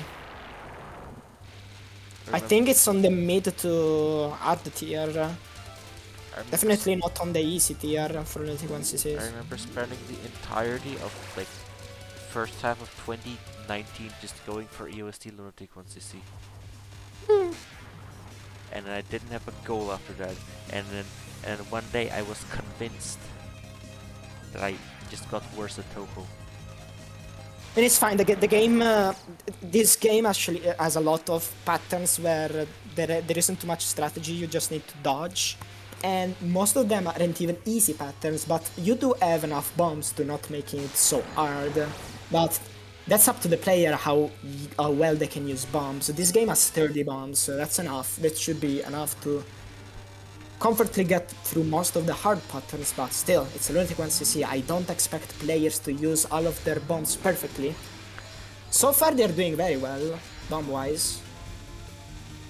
Okay, well then Yeah. how does every other shoot 'em up game ever released for Windows compare to UFO and Touhou 1 and EOSD?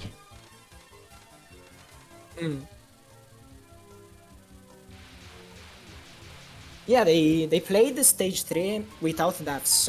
It's very good, considering they still have some bombs, that's very good.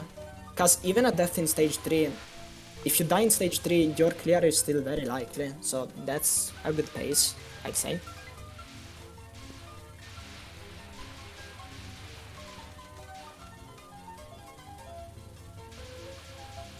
They also have, I mean, I expect it to be expected, but they also have enough score to comfortably get the last extend. But yeah, that's usually expected, but yeah, you never know. Oh, first death of the run, unfortunately. Okay, we got Just some, bomb books, just bomb books. okay, we got some gnarly books here. Books, books. Okay, nice. Okay, you waited the right amount of time. Yeah, it's perfect. Perfect bomb. They got... dying there at least allowed them to dodge books with low rank for a bit, which is easier of course. Made it easier to time the bomb. One of the few patterns that has where low rank actually makes easier. Book. And books are just so fast that they're very hard to read. If they are slow, the density, I think you can keep up with it a bit. I wonder if they have this routed or just streaming and adapting. Yeah, okay, this is not routed, I guess. Well, do your best. This might require some bombs if you don't have a route for this. Oh, whoa, whoa, whoa, whoa. Okay, nice. One bomb on this is fine without a route. Nice. How good is Rainbow B for 1cc? As Anna says, I actually prefer Marisa B2 simply because her bomb is so strong, but Rainbow B is totally fine. I think every shot is totally fine for 1cc actually. Maybe Rainbow A. Rainbow A would only suggest for LNB because of easier Pacioli, but Rainbow A for 1cc I don't think there is a point. You would probably still bomb Pacioli spells in 1cc even if you're Rainbow A. Every other shot is completely fine. Marisa A has a very good shot and a very good bomb. Marisa B, very good bomb, decent shot. Rainbow B, very good shot but decent bomb, I guess. I think she has the worst bomb, probably, but still the shot is very good. And she's slow. She moves slowly, so maybe that can help. Going into Pacioli still one miss, I think, yeah. Oh, I don't think they have a route for Pacioli nonce. Oh, they don't. This might be a problem. Okay, nice. Looks like they're adapting fine. You can have a route on Pacioli nonce. You can what, sir? You can have a route on Pacioli nonce. Yeah. Oh, okay, that was horrible RNG. Okay, fine. That. Oh, please, the big power. No, no, the big power.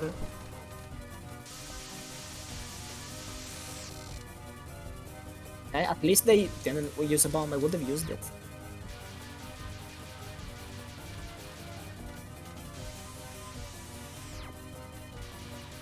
Yeah, by the way, 32, the way you route Pacioli nonce, you simply memorize where the lasers spawn, you stream correctly, and they are very, very, very easy if you do it.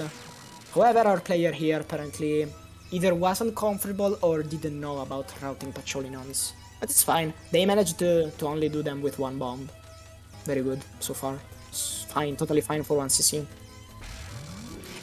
I don't necessarily expect it for 1cc, but I think most people route them for 1cc, just because they can be pretty hard.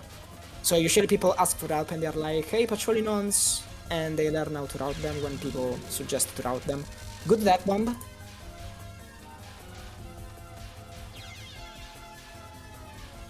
Very... Yeah, that death was very avoidable, I think. But Choi is very hard, guys. Never save your bombs too much. She is very hard. Don't be worried about bombing the same pattern twice, honestly. Even here, Mercury Poison at lower rank can be... Ooh, look at this. Slow but dense.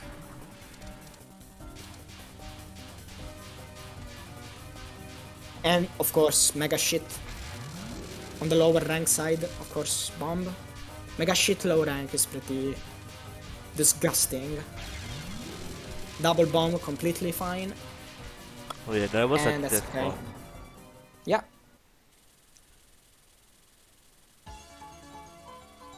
And going into stage 5, 4 lives, it's gonna be a 5 by mid-boss, I think is... I honestly wouldn't call it good, but it's not bad. It's not a bad pace, it's an okay pace. Remilia is very hard, I would want more resources than this going into stage 5. And Sakuya, of course, is also pretty hard. Looks like they don't know about the... By the way, the misdirects at the top of the screen, and this might force a bomb or two. It's very hard to dodge this section at the bottom. Yeah, okay. If you people don't know in chat, you can misdirect most of that section at the top of the screen. Same here, you can... Oh... Please, get lucky. That was a very nice clutch. Loved it. Good job. It was very good of them that they noticed that gap on the right side. No safe spot here too. Usually people go at the top of the screen and time it down. Because you can also skip the other half of stage 5. Also, no route for misdirection expected. It is usually a bomb or a guaranteed death. It's pretty hard to route this for 1cc, I believe. I never expect this to be routed for 1cc. Pretty annoying to route. But please get the kill. Don't miss on the life, please. Please. Oh, thank god, okay. Okay.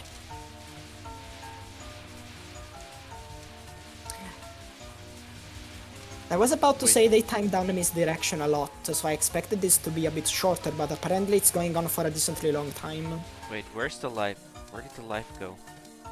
They bombed, so it got instantly collected. Okay. Alright. Yeah, 4 lives I would like more for a comfy pace, but we know they cleared, so let's see how they play. I actually expect them to play rather nicely with this amount of resources to actually clear the bomb.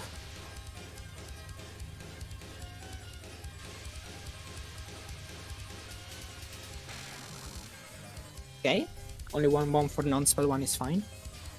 Now in the ideal world, they would like die to third non, bomb KD and only lose 1 life on Sakuya. Oh my god, never do that.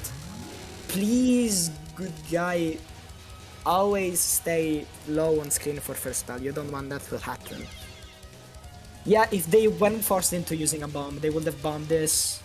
Positive thing is that now they got the power item, the big power item, which means they are gonna be able to power cancel the turn on, which might make them avoid bombing the turn on. Or maybe, well, whatever, let's see how they do. No, the world misdirection, it's not 100% needed, it makes it a bit easier, but I'm not surprised that they can still dodge it even without it.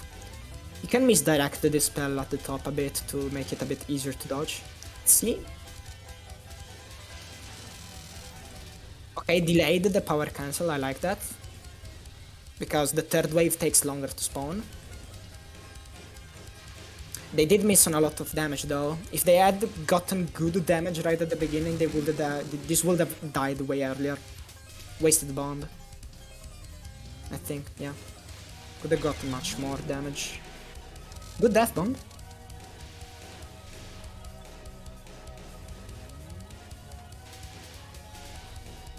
4 lives is conf, you said. Maybe you were much better than I was then at the time of my 1cc, because Remilia wasn't comfortable with 4 lives for me, hell. I don't know, maybe I just played very badly for Remilia. But yeah, even 4 lives got close for me. But yeah, 3 lives, I can manage. Yeah, see, this is not what I would call comfy, but apparently I'm bad. Or at least I was at the time of my 1cc. Because nowadays I expect, and I need, to do Remilia with just 1 life and 1 bomb, because scoring. Oh god, please pay attention to the fairies. And I really want to stream this. That was... okay, that was a bit weird, but they managed.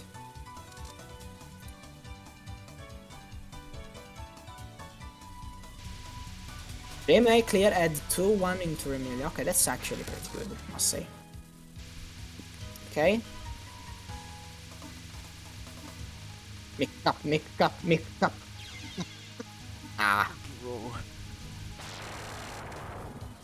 Well, I don't expect mix spot for 1cc, so no bomb meant they were forced into trying it. I practiced mix spot for 1cc. Dude, I failed the mix spot for L and B. Mix spot is not easy for me at all. Low rank. This is very bad. Low rank for non-spell 1 is a nightmare. Oh god. That's I think manageable. I think why Young Demon Lord is also affected by low rank. Maybe? Yeah, this one's really Oh bad. yeah, it is. Yeah, okay, that was... There was a straight up wall that you faced through that bombed anyways. Do not worry, because did they run into lasers? Lasers? No. 'Cause the lasers are actually pretty small. The bubbles and Mentos are huge, but not the lasers. The lasers are actually pretty small. If they don't randomly lose any lives and they just bomb every remake. Oh, what the fuck Oh yeah, is that? just for your information, the double box Goran has already been shown. Ah.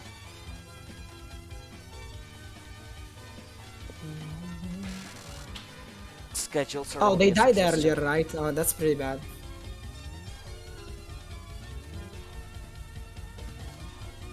The thing. When's the wall coming down? Or is that the wrong spell?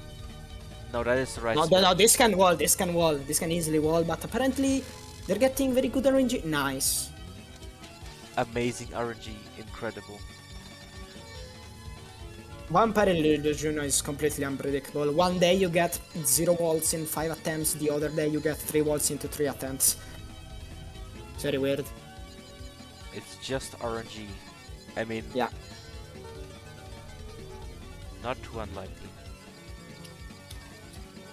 Every wall on Vampire Illusion has like a slight chance you can maybe micro through it, otherwise you try the macro. And okay, there, yeah. Just to be sure, never move up. Just try to get it. Try to get her low low HP while you also stay low on screen. Yeah, the probabilities they check out. I mean,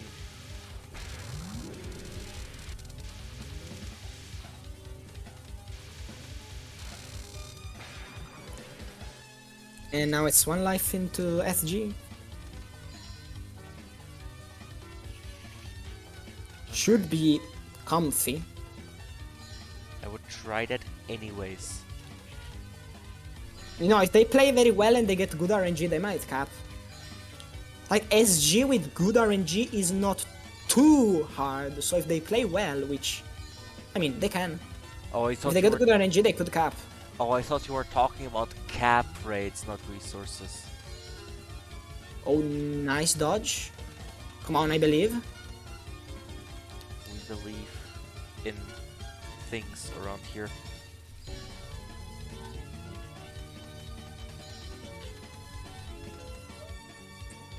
Bruh. Deselect the window. Good dodges at the end. That was so nice. That was so nice. Good job. Deselect the window for dramatic tension. Very good. Yeah, I told you. Get good RNG, it's not too hard. They play well, they cap it. Easy. Good job. Alright. Next up we got the only not lunatic run in this entire TRS. Mauve extra no bomb. Okay, that's perfect because I probably couldn't fit an actual entire run, so that's very good. Uh, After the X month, I will have to go.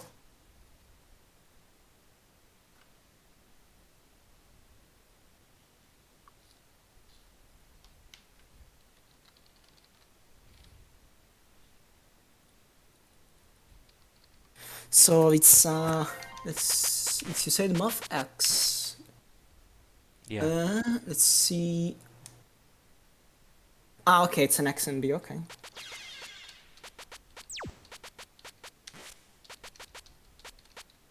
Right. UD replays do not work in this wonderful game. Oh, they submitted a UD replay. Yeah, of Oh, course. that's funny. I've done that once. That's understandable. I mean, would you ever expect the fucking Moth to be the only game without UD replays? I wouldn't. It's fucking stupid. Yeah, guys, never forget, Moth does not have user replays. And it's like a bug. I think Zune just forgot to. I think Zune just forgot like a single line, and then the compiler optimized out a bunch of other shit. But like a lot of the code for UD replays is actually there. That's interesting.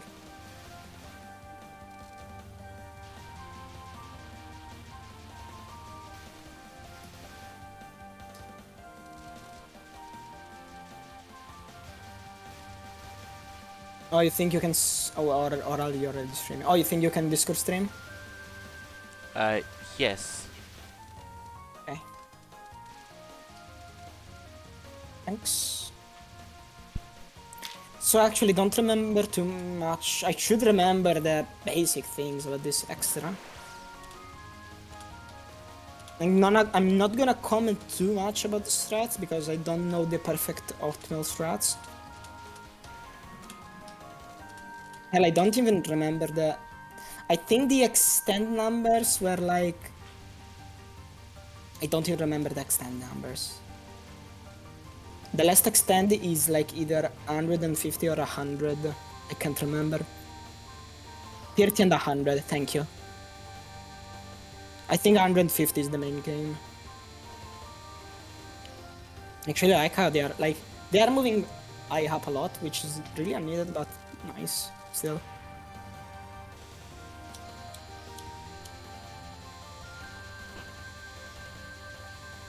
Yeah, this is the spell that always felt scary, but is actually quite easy. The two buttons, up and Yeah, down.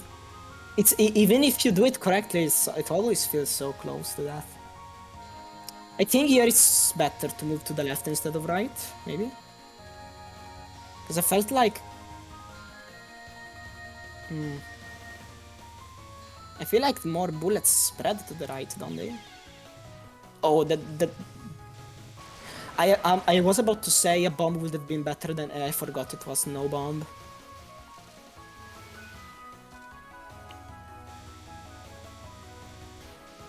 Sure, dying before Suwako is not the end of the world for a no bomb run.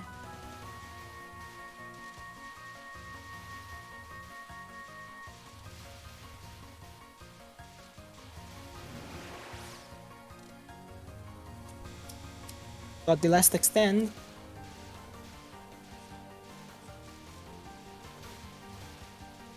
That was very questionable decision making considering they already have the max amount of lives. They almost died there, okay.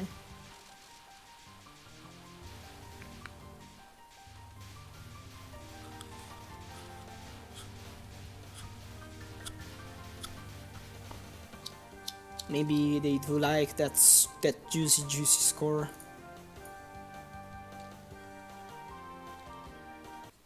Oh, Swak. Oh, was that the misdirect? Yeah, I think it was the misdirect. Let's see. Some people might not know this, but if you go above Suwako before the non-spell, as you can see, the lasers spawn like that. It's pretty funny. Suwak on these nuts. No. Yeah, just move on top of Suwako during the dialogue. I actually don't know when it gets aimed, but I know it's before the non-spell starts shooting or something like that. Maybe. I think it's either during the dialogue at certain point of the dialogue. Yeah, that's pretty cool though. Pentagon.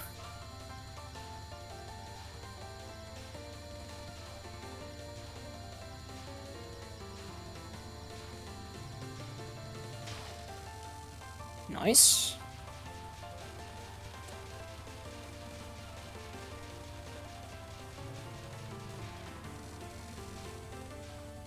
So this was one of the spells that had me confused strategy-wise, because I had a strategy that I used for my no bomb, which wasn't never really perfectly consistent, but it also never made it risky either. So I wonder if there is a perfectly consistent strat for this.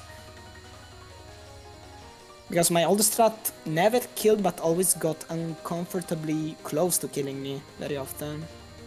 But so far they are managing completely fine.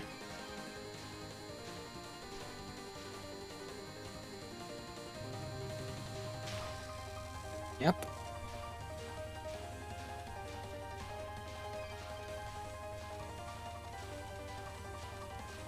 After dialogue and just a bit before she starts shooting. Thank you. Okay. Oh, I was reading and didn't pay attention. How did they die? What happened?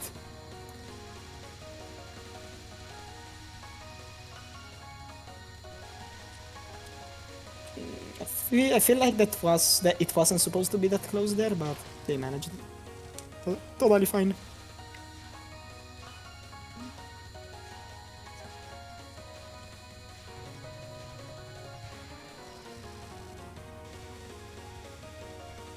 Oh, this is the funny spell.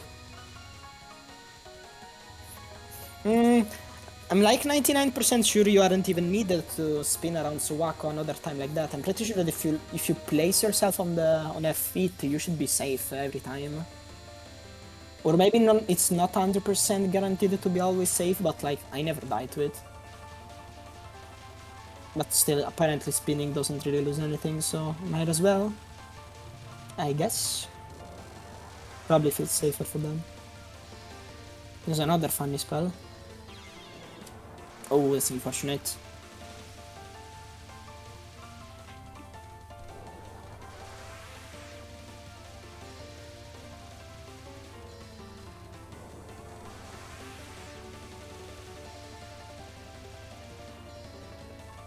It looks like it was just a fat finger there.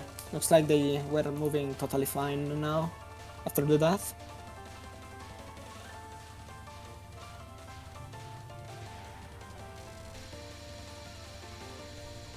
This is the rain spell. I think this was one of the harder spells in the fight.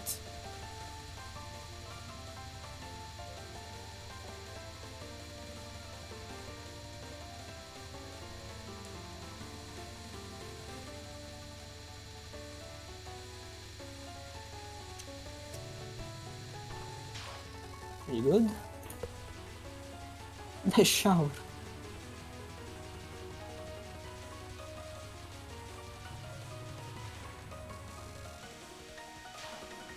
The funny timeout.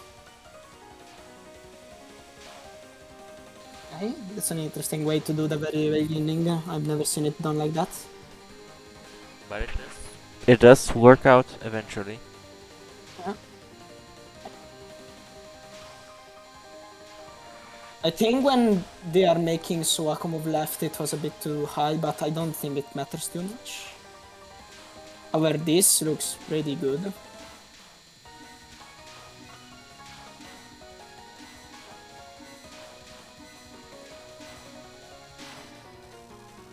Good job. Now I think this is the The very end of this spell should be, I think, the hardest thing in this fight. I remember it being quite hard.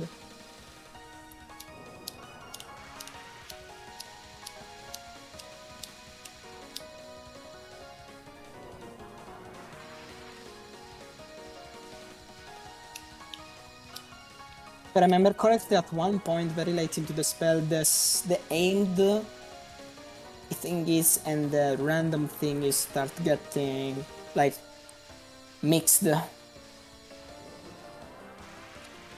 not only that, even the pillars here, they spawn while the big wave of bullets are spawning from on top of the screen.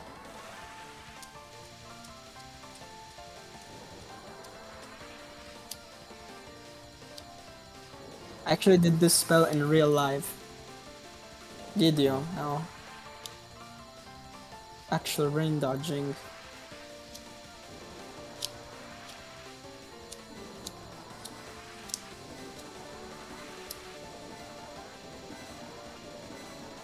Oh, whoa, whoa, whoa, whoa. Ah, 1 second off. Not 2 seconds, either one or like 1.5. And now this should be easy.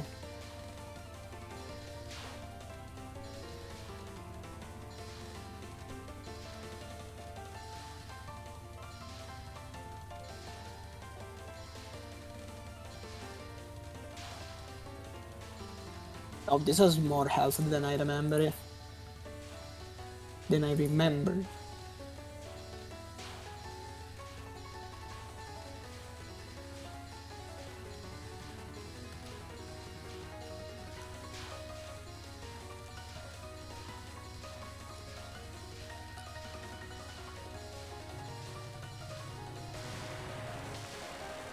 As usual, it gets a tiny bit scary in the end, but totally fine.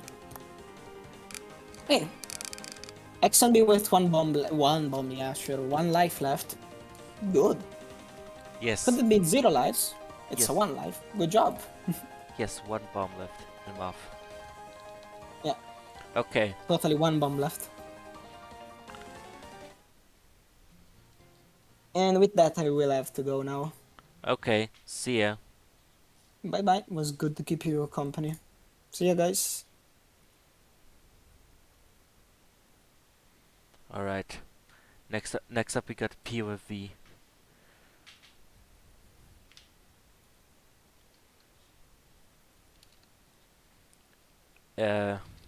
It's an interesting game and also a really good game. This replay was made as Cyrano and it was but it's from like 2 months ago and it will still end up having a POV Cyrano replay only 2 days after Cyrano Day.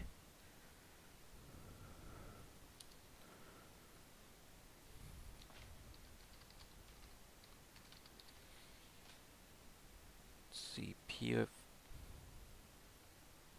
See no conditions. Skip to stage 5. I was looking at doing I want to see with some other mercy and Cyrano somehow clicked from here. Freezing charging bullets on the side to deflectable ones was just too good to ignore despite shortcomings. Plus I didn't have to mess with medicine.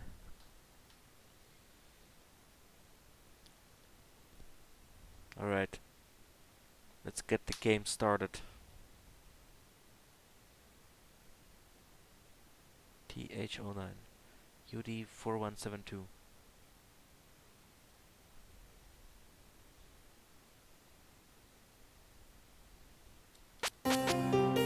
Oh, that's loud.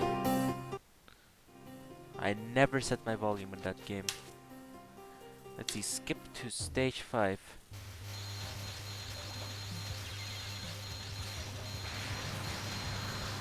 Alright. Is PFV just the mob engine? PFV is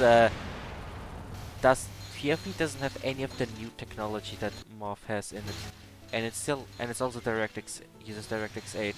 But like POV goes like is like an advance, it's like so much of an advancement to the IN engine. No, STP also uses like an iron engine, but like PoE is such an advancement to the IN engine, but it's also the jankiest Touhou game in existence.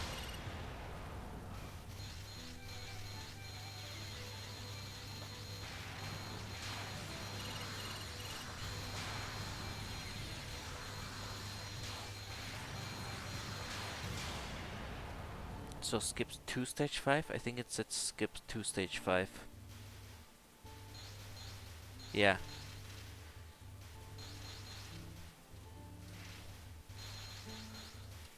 Yeah, it had like PoV. Like PoV is where every modern Touhou sprite originates from. So like, if a Touhou game has a playable character that was also playable in PoV, then that game uses the PoV sprite for that character. So every modern player sprite originates from PoV, except for things like Sumereko and Seija, and like Zund removed Ramos Gohei in in DTC, and like Zund recolored Sakuya a bit for DTC as well. But the base sprites, they're all from PoV.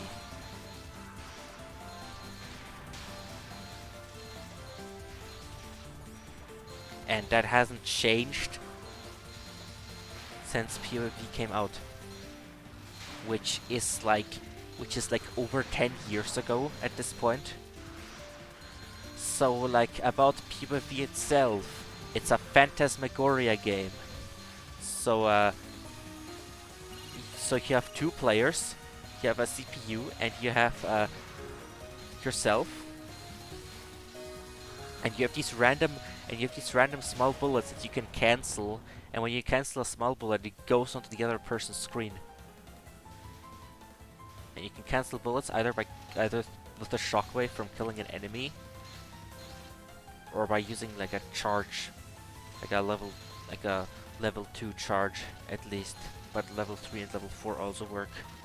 Like if you, this Raisin spread looks good.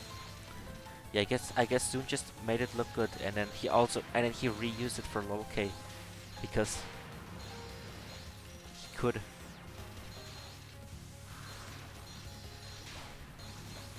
There's Raisin in Touhou 15 that uses that exact sprite.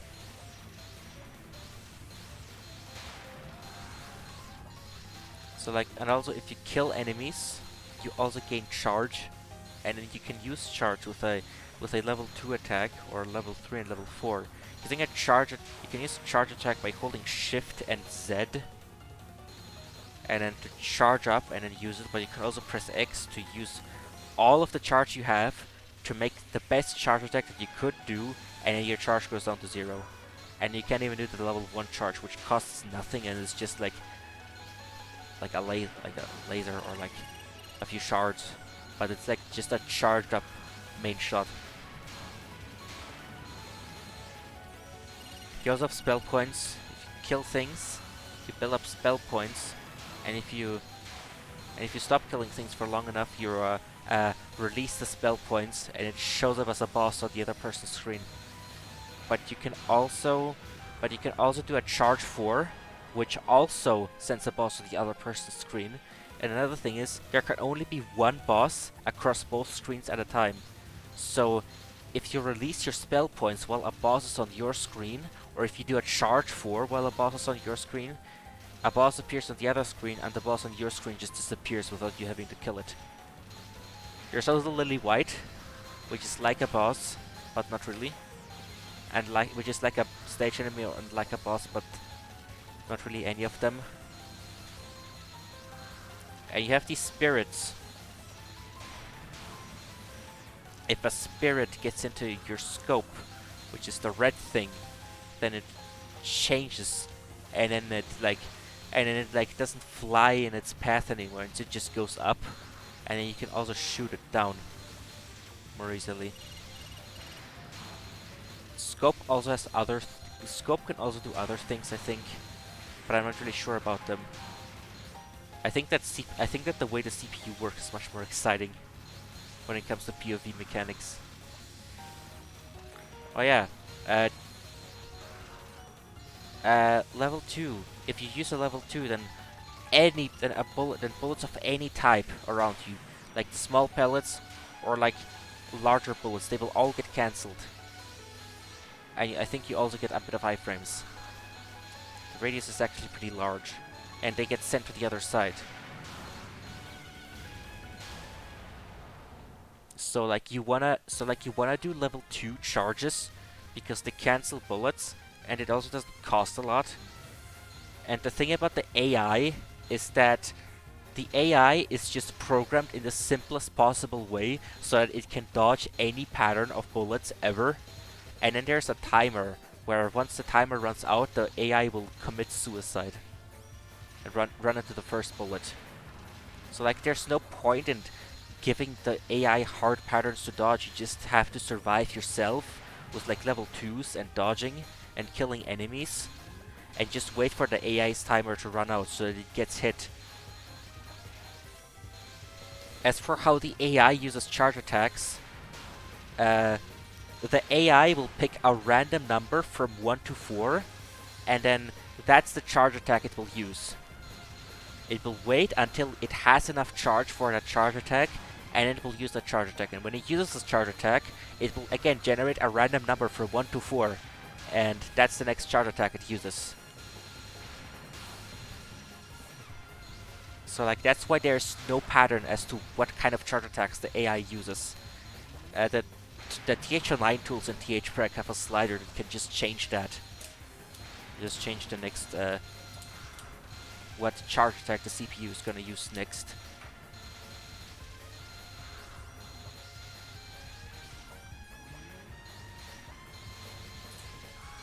I didn't know that. I didn't know that you had to shoot to make the AI timer go down.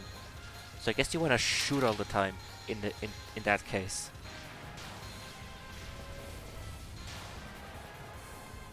Right, Aya won.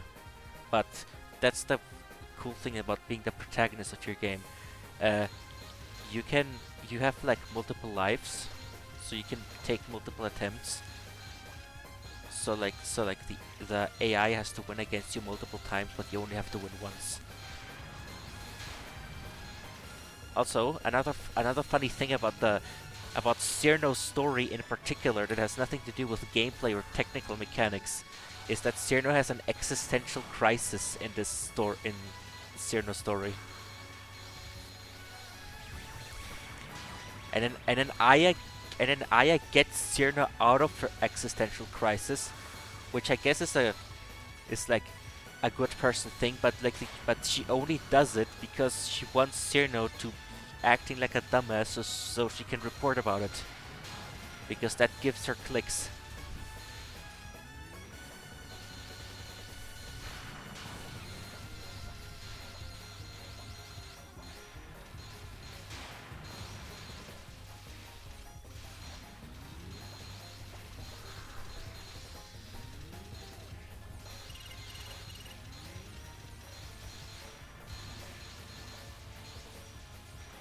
But like I think the way the AI is programmed is that it determines the best is that it looks at all the bullets on screen and determines the best place to move to not be hit by any of them. And then it just moves there. But the calculation can get very wonky if it's like between two bullets or something, and it does crazy movements. The AI does not care about looking manually, naturally, or rather, Zoom did not care about making the AI look natural. But one thing that the AI's code doesn't really account for are the slowdown clouds that are created by medicine and Aya's EX thing, which is the bullets that where a lot of people think that they look like tampons. Like Aya's, like those bullets from Aya and Aya's slowdown clouds, the AI is unable to deal with those properly. So you can just take down AIs with that.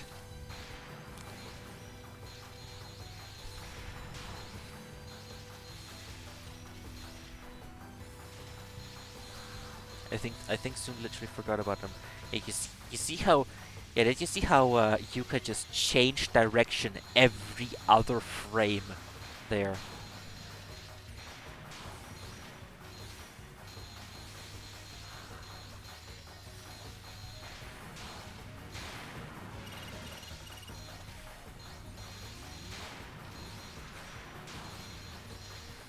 So that's basically the AI. There's a mod for this game that allows you to script AI behavior in Lua, so you can make better AIs yourself if you want. And it's not that hard because you can just write a script in Lua. The game will just run it. It's quite incredible. I mean, spamming level. I mean, just using level twos. That's the meta for PvP, and it's also the meta for story mode.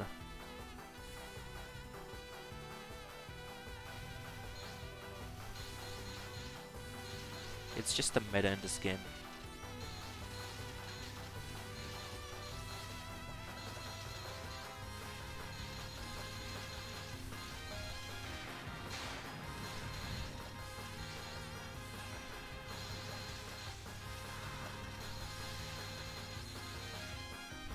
For scoring, I don't know too much about PvP scoring.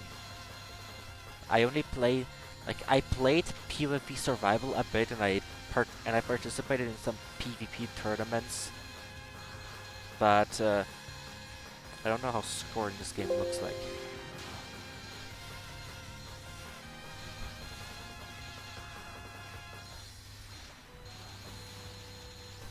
You know what they should do next time in a TWC match for PvP? PvP. Like why? Like why is? Like why was the TWC match for PvP just scoring against the AIs? You should do PvP. If you're gonna have PvP in a tournament like that, in a live tournament, you should do PvP.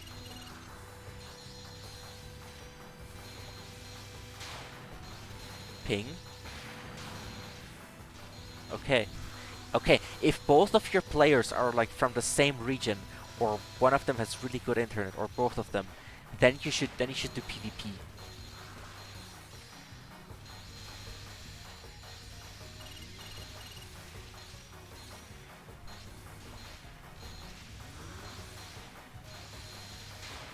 Both ping, but yeah, ping is a bit of a problem. Ping just adds input delay. At least that's how Adonis works.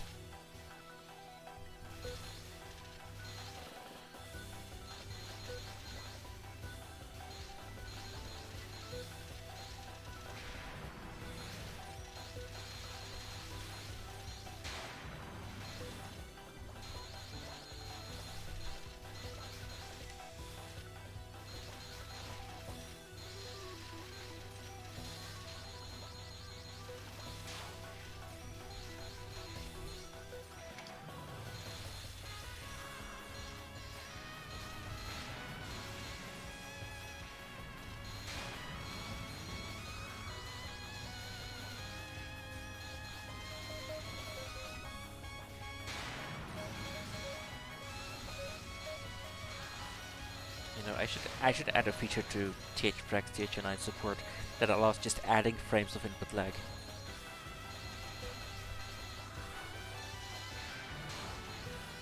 Because if you're at like the dick of the world and you play with against someone who's at the ass of the world, you gotta you're gonna have 9 frames of input lag.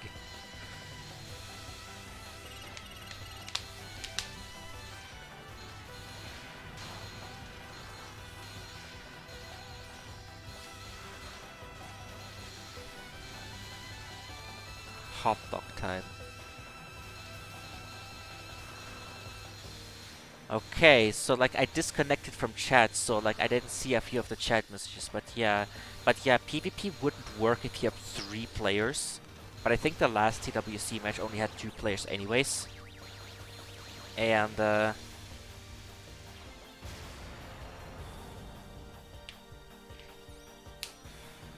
for anyone who doesn't know, Ike's Cloud spawn hot dogs based on the direction pellets go and speed them up. That's cool.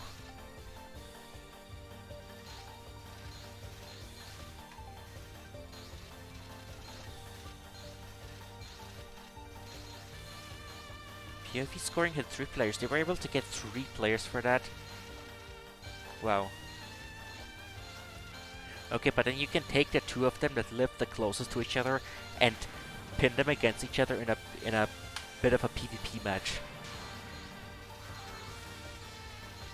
Because it's a multiplayer Touhou game, and they didn't use the multiplayer part of it.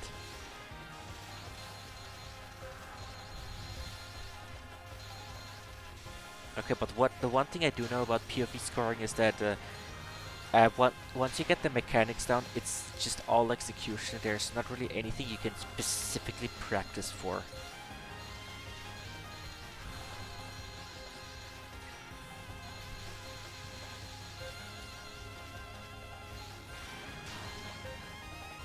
Also, I think that AK round 1 has an infinite timer. So if the AI gets literally walled, then the AI will die without the timer running out.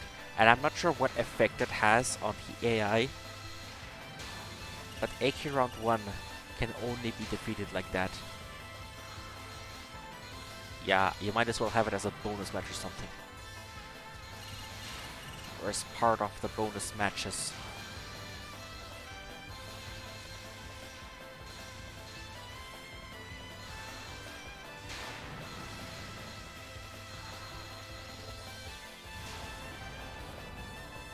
I guess you could also use a PvP PvP bonus match as a way to hype up a general PoV PvP tournament.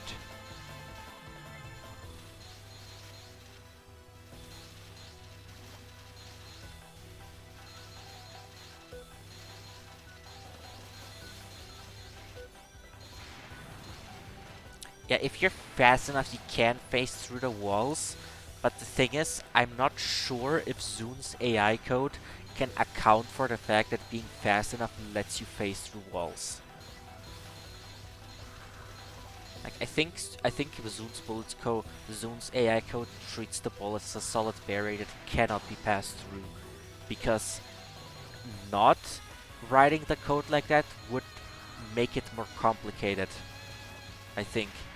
And the PoV AI code is just the simplest thing that Zoon could come up with that somehow makes use of all the game mechanics.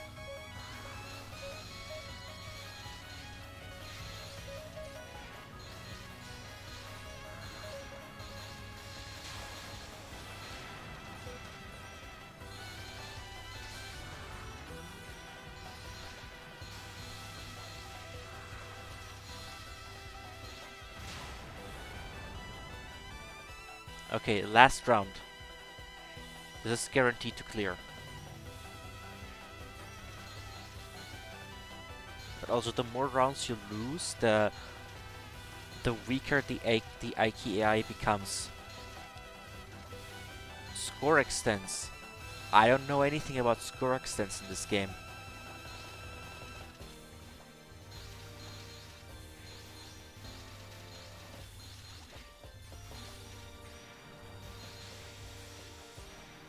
$10 million and every 20 million after that.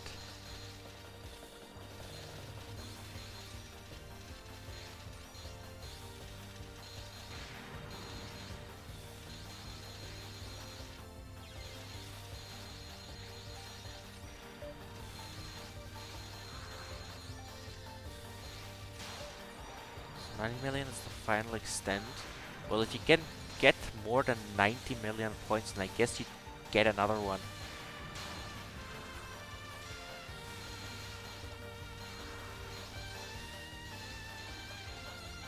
But for this player, 90 million would be the final extent, assuming they get to 90 million, and which would allow them to tank another loss on Aiki. But she's on half a heart now. Well, the player still has 2.5. But that doesn't mean a lot on AIs. Whether they're on half a heart while you're not. Well, you still have plenty of life left in you.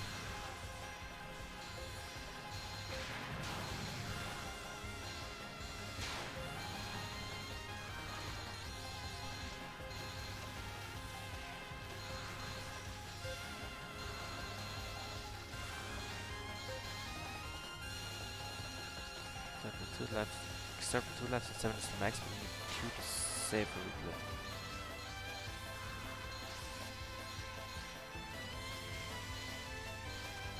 Oh, that was a bomb. Yeah, that was the pressing X feature where all that, well, where all charge gets used to cast the strongest charge attack. And that's it. You won. Alright. Check this shit out. I guess I'm doing that. Alright, check this shit out. Okay, this is just AI difficulty. Charge gauge. AI next charge attack. Check this shit out.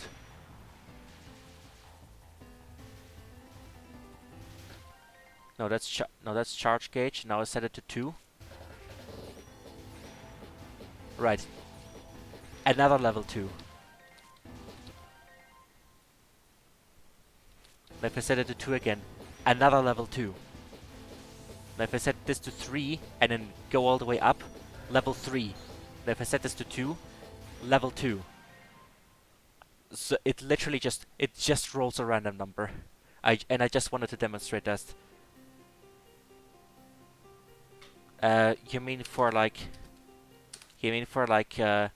doing shit in this window? No, there's no way that this could possibly have replay support. The original TH09 SSG didn't have replay support either.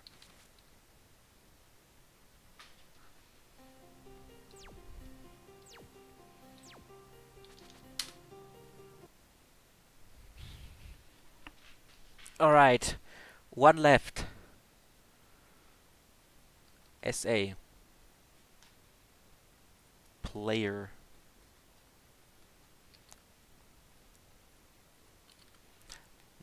No videos in this TRS. Shot type. Remo A.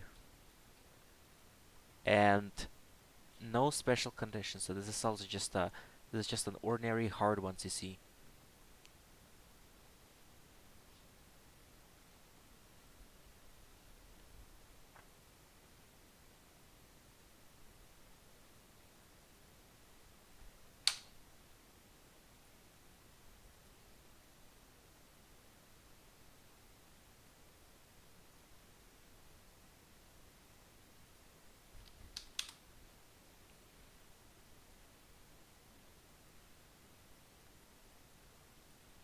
Yeah, you're kinda late.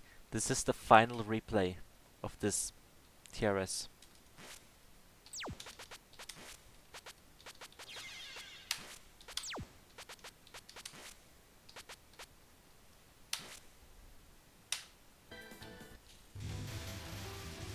Alright. We got a gnarly hard one to see here.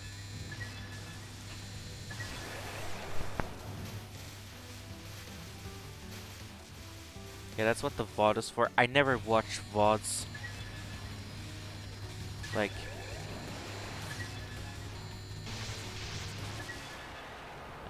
when it comes when it comes to speedrunners or something, I will watch like VODs. I will watch the VODs they upload to YouTube. But when it comes to everything else, I just prefer watching live, and especially with TRS, I cannot see myself ever watching a VOD. But I do still archive them.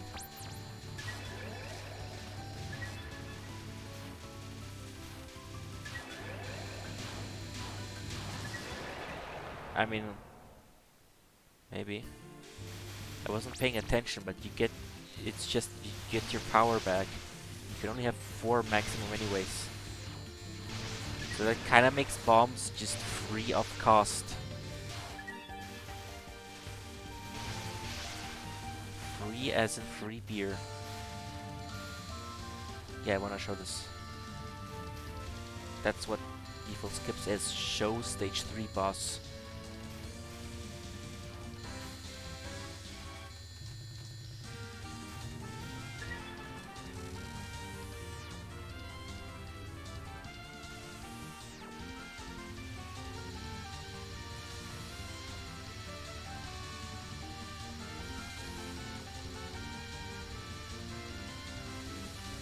Well, unlike Moth, SA doesn't drop that much power.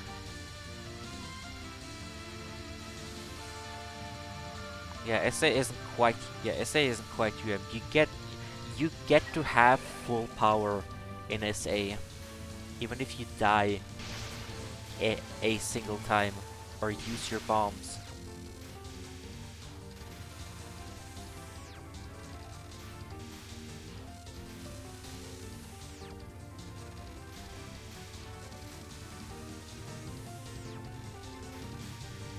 Okay, in UM you gotta equip the frickin' like, Dango card, I think. Then you're not gonna be starved for power. You're gonna have all the power you need. Wait, no Dango card? Yeah, you have the Dango card, and then you also have, what's it called? You have,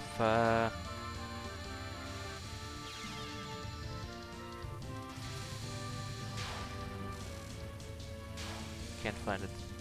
Yeah, I think it's the Dango card. Yeah, I think it's just the Dango card that gives you power.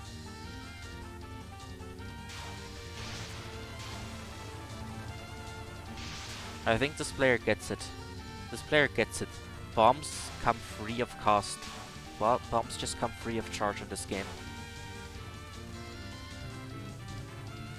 Yeah, Rice is just busted.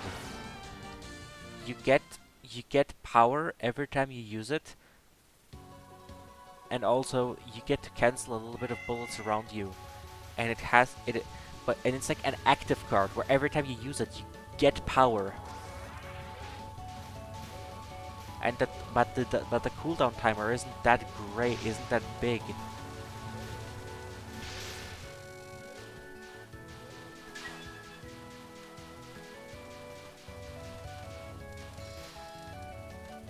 So like if you actually know card mechanics, power isn't that big of a deal.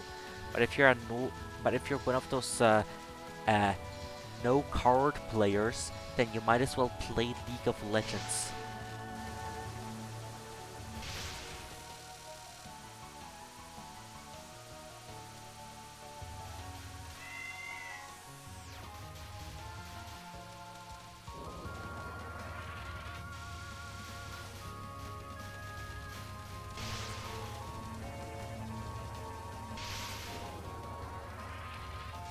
All of them gone. All of them. None of them survived. But you'll have to dodge this one, because 0 power lol.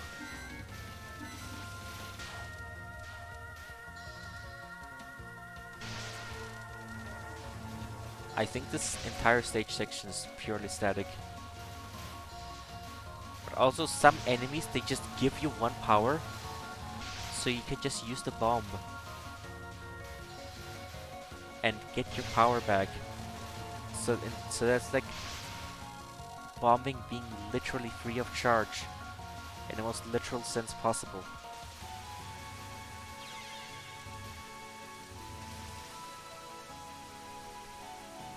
I think this entire run is just completely not routed at all.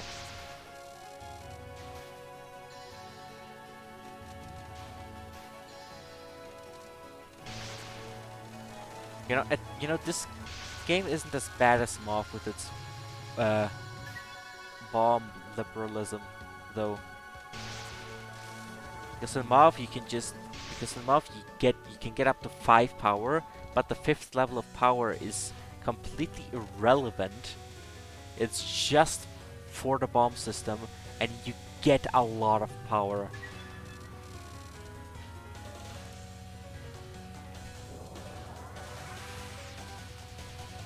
So when I say there's a little bit of a price. Also, Rainbow Sprite looks like the frickin' loading screen when bombing.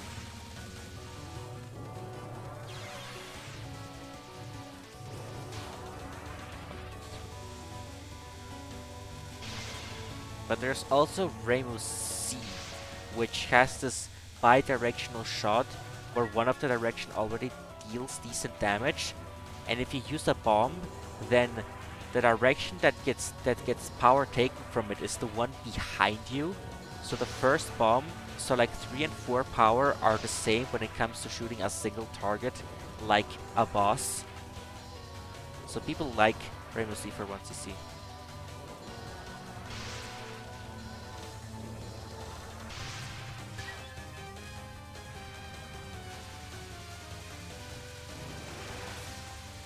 I don't think we need to use a bomb on this one.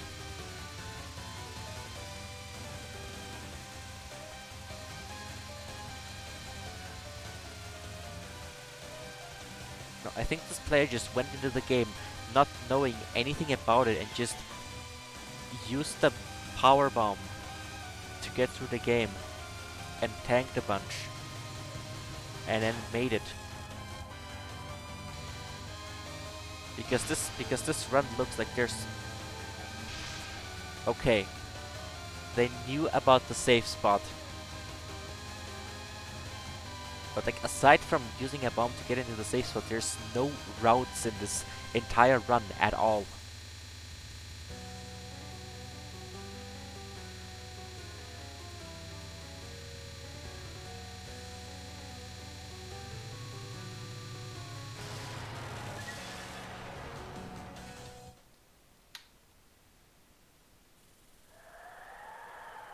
This is not stage 5 to stage 6 transition, so I can speed up the dialogue and not be punished.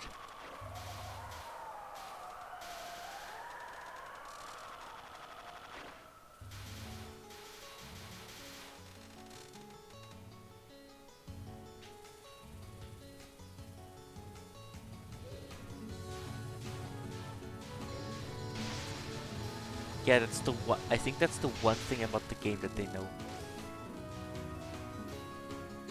Or the one thing about the game that they might have practiced or something. Other than that, there's just no route, no practice, just go for 1cc. I mean, yeah, you could like get into the bow up safe spot and then just take a shit and then come back and be safe. Punch Necro and try to clear. Yeah, this is how the true arcade. This is how true arcade players play shoot 'em ups, where you just walk up to the machine, insert a coin, try to get as far as you can, and then lose, and then just try a different machine.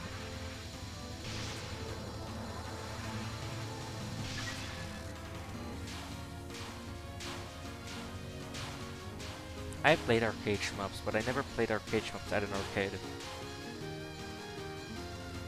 From the Crowded Parsi final, I wasn't paying attention during that, and I was speeding up during that. Yeah, they were just able to dodge Parsi's final, and it's just early game anyways. First time this run had full power, ever. And it's due to the last life F in stage 5.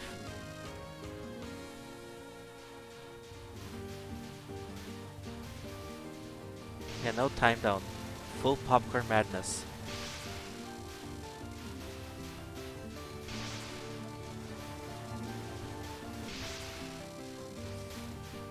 But it's okay because bombs come free of charge in this game.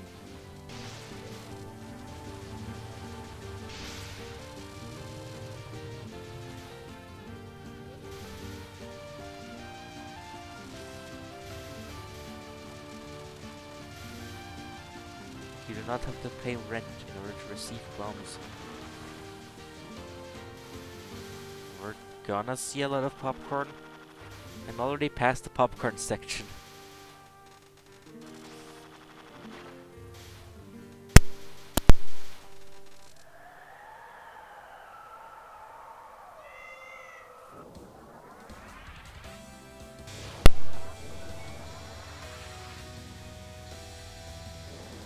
Bro, it's a hard one to see, dude. I'm not being mean. I'm just saying that it's a Chad move that you just barge into a game, bomb everything, get the 1cc, and then leave. I'm not trying to be mean. this way of playing is actually just the most Chad thing.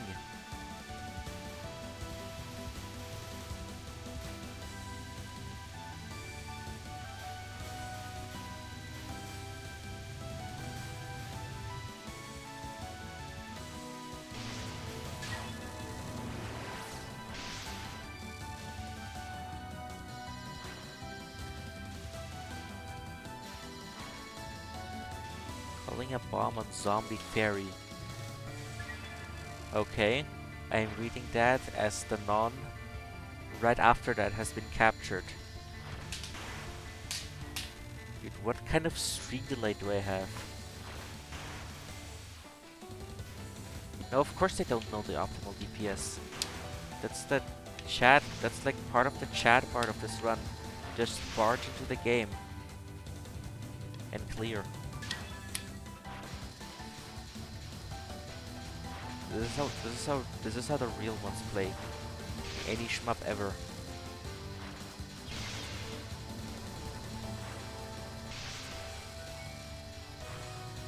Okay, but you did have an advantage, which is knowing the safe spot on the weapon. That's what it's called. Somehow knew that. Okay, I'm sorry my delay is like 1 minute. Refresh the player. Like go into settings and then click pop out player and then close the window. And that should reset it. Or just refresh the whole page.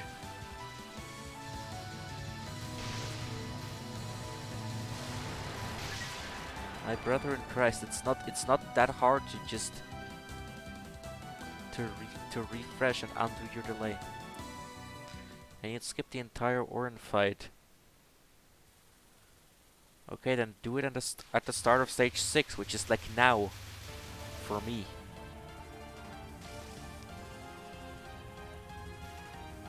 Mod check. What does mod check mean?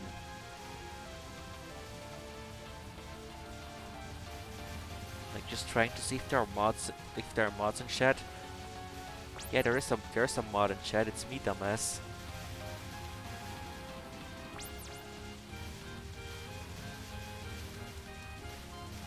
I guess I don't have it. I have BTTV and Franker Faces emotes enabled. Mod check this emote is the frog that peeks over his shoulder to see if mods are watching. Yeah. There is a mod watching.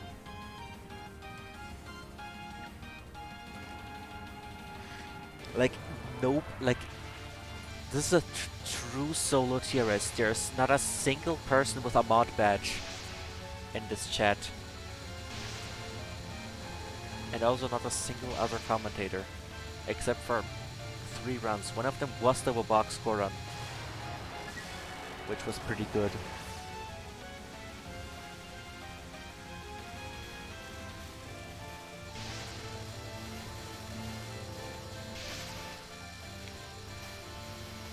I'm gonna look up mod check.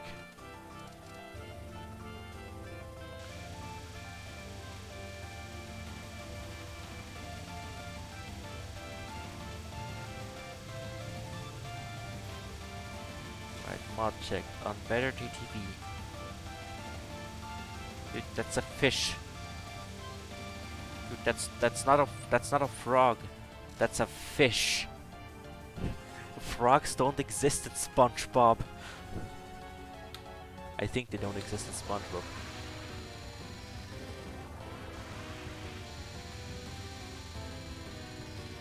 Frog and fish, what's the difference?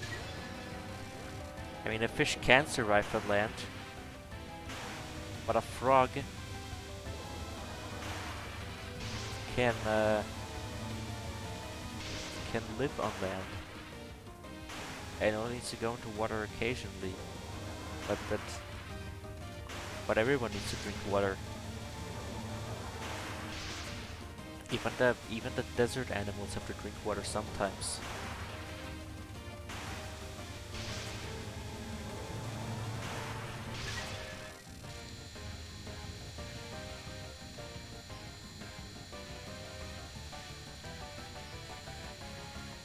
also, it's that fish with the brown pants. Fish with brown pants, common recurring side character in SpongeBob.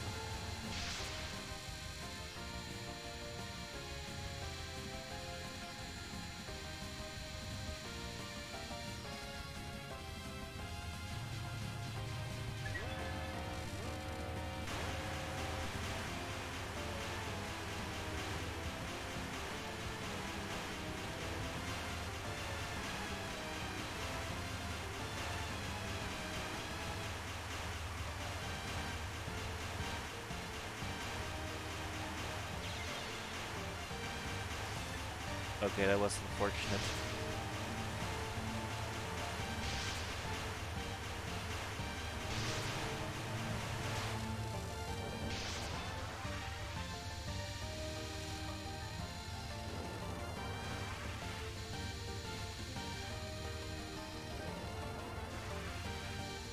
I think this is gonna clear.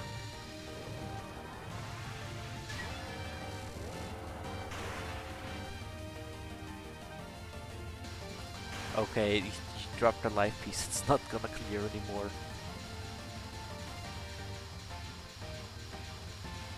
But you're gonna have to cap a few things.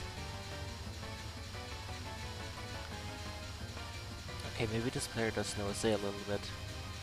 Like practice two things. Roam is life, rip run. Yeah, missing a life is pretty severe when you have 0 lives.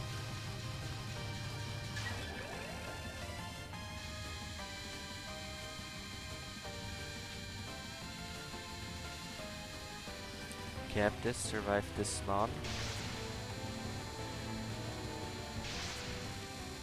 Not too big of a deal.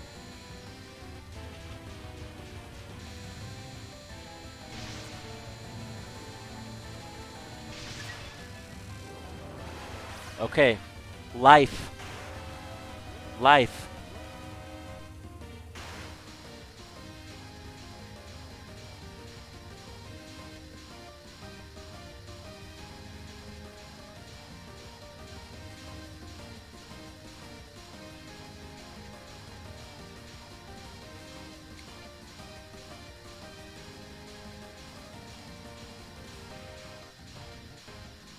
Yeah, no sunspin.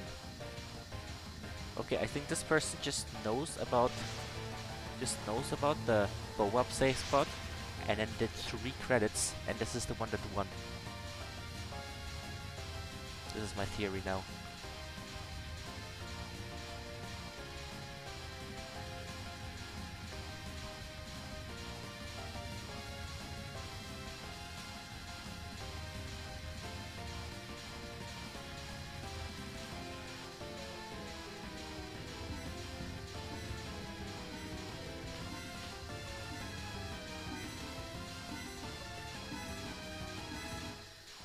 Going for the timeout. Okay, you have 1 life for this. You should be able to just do this. Don't underestimate the power of base shot.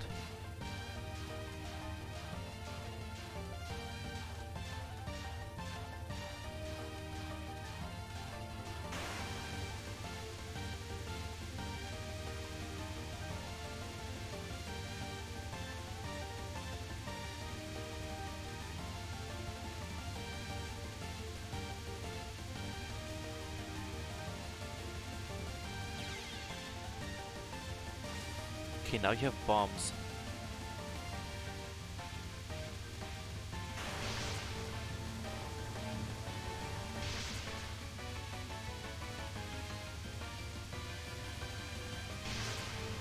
Half damage of 4 power, that's still like... That's still good.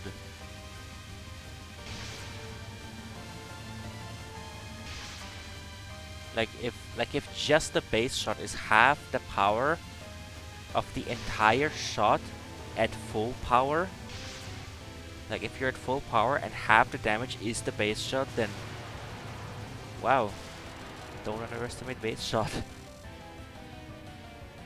And that's a clear. That's the SA equivalent of 0-0. 0 power, 0 lives. Okay, I got through this. This was in fact the final run in this TRS. Was the last run. I think this was a good note to end it on. Just a casual just a casual 1cc. So thank you everyone for watching. Don't forget to join the Discord server where we got a bunch of announcements and a bunch of like cool community and such. And and don't forget about and don't forget to submit. And don't forget about the current limit, only one run per 2 months. And thanks for watching.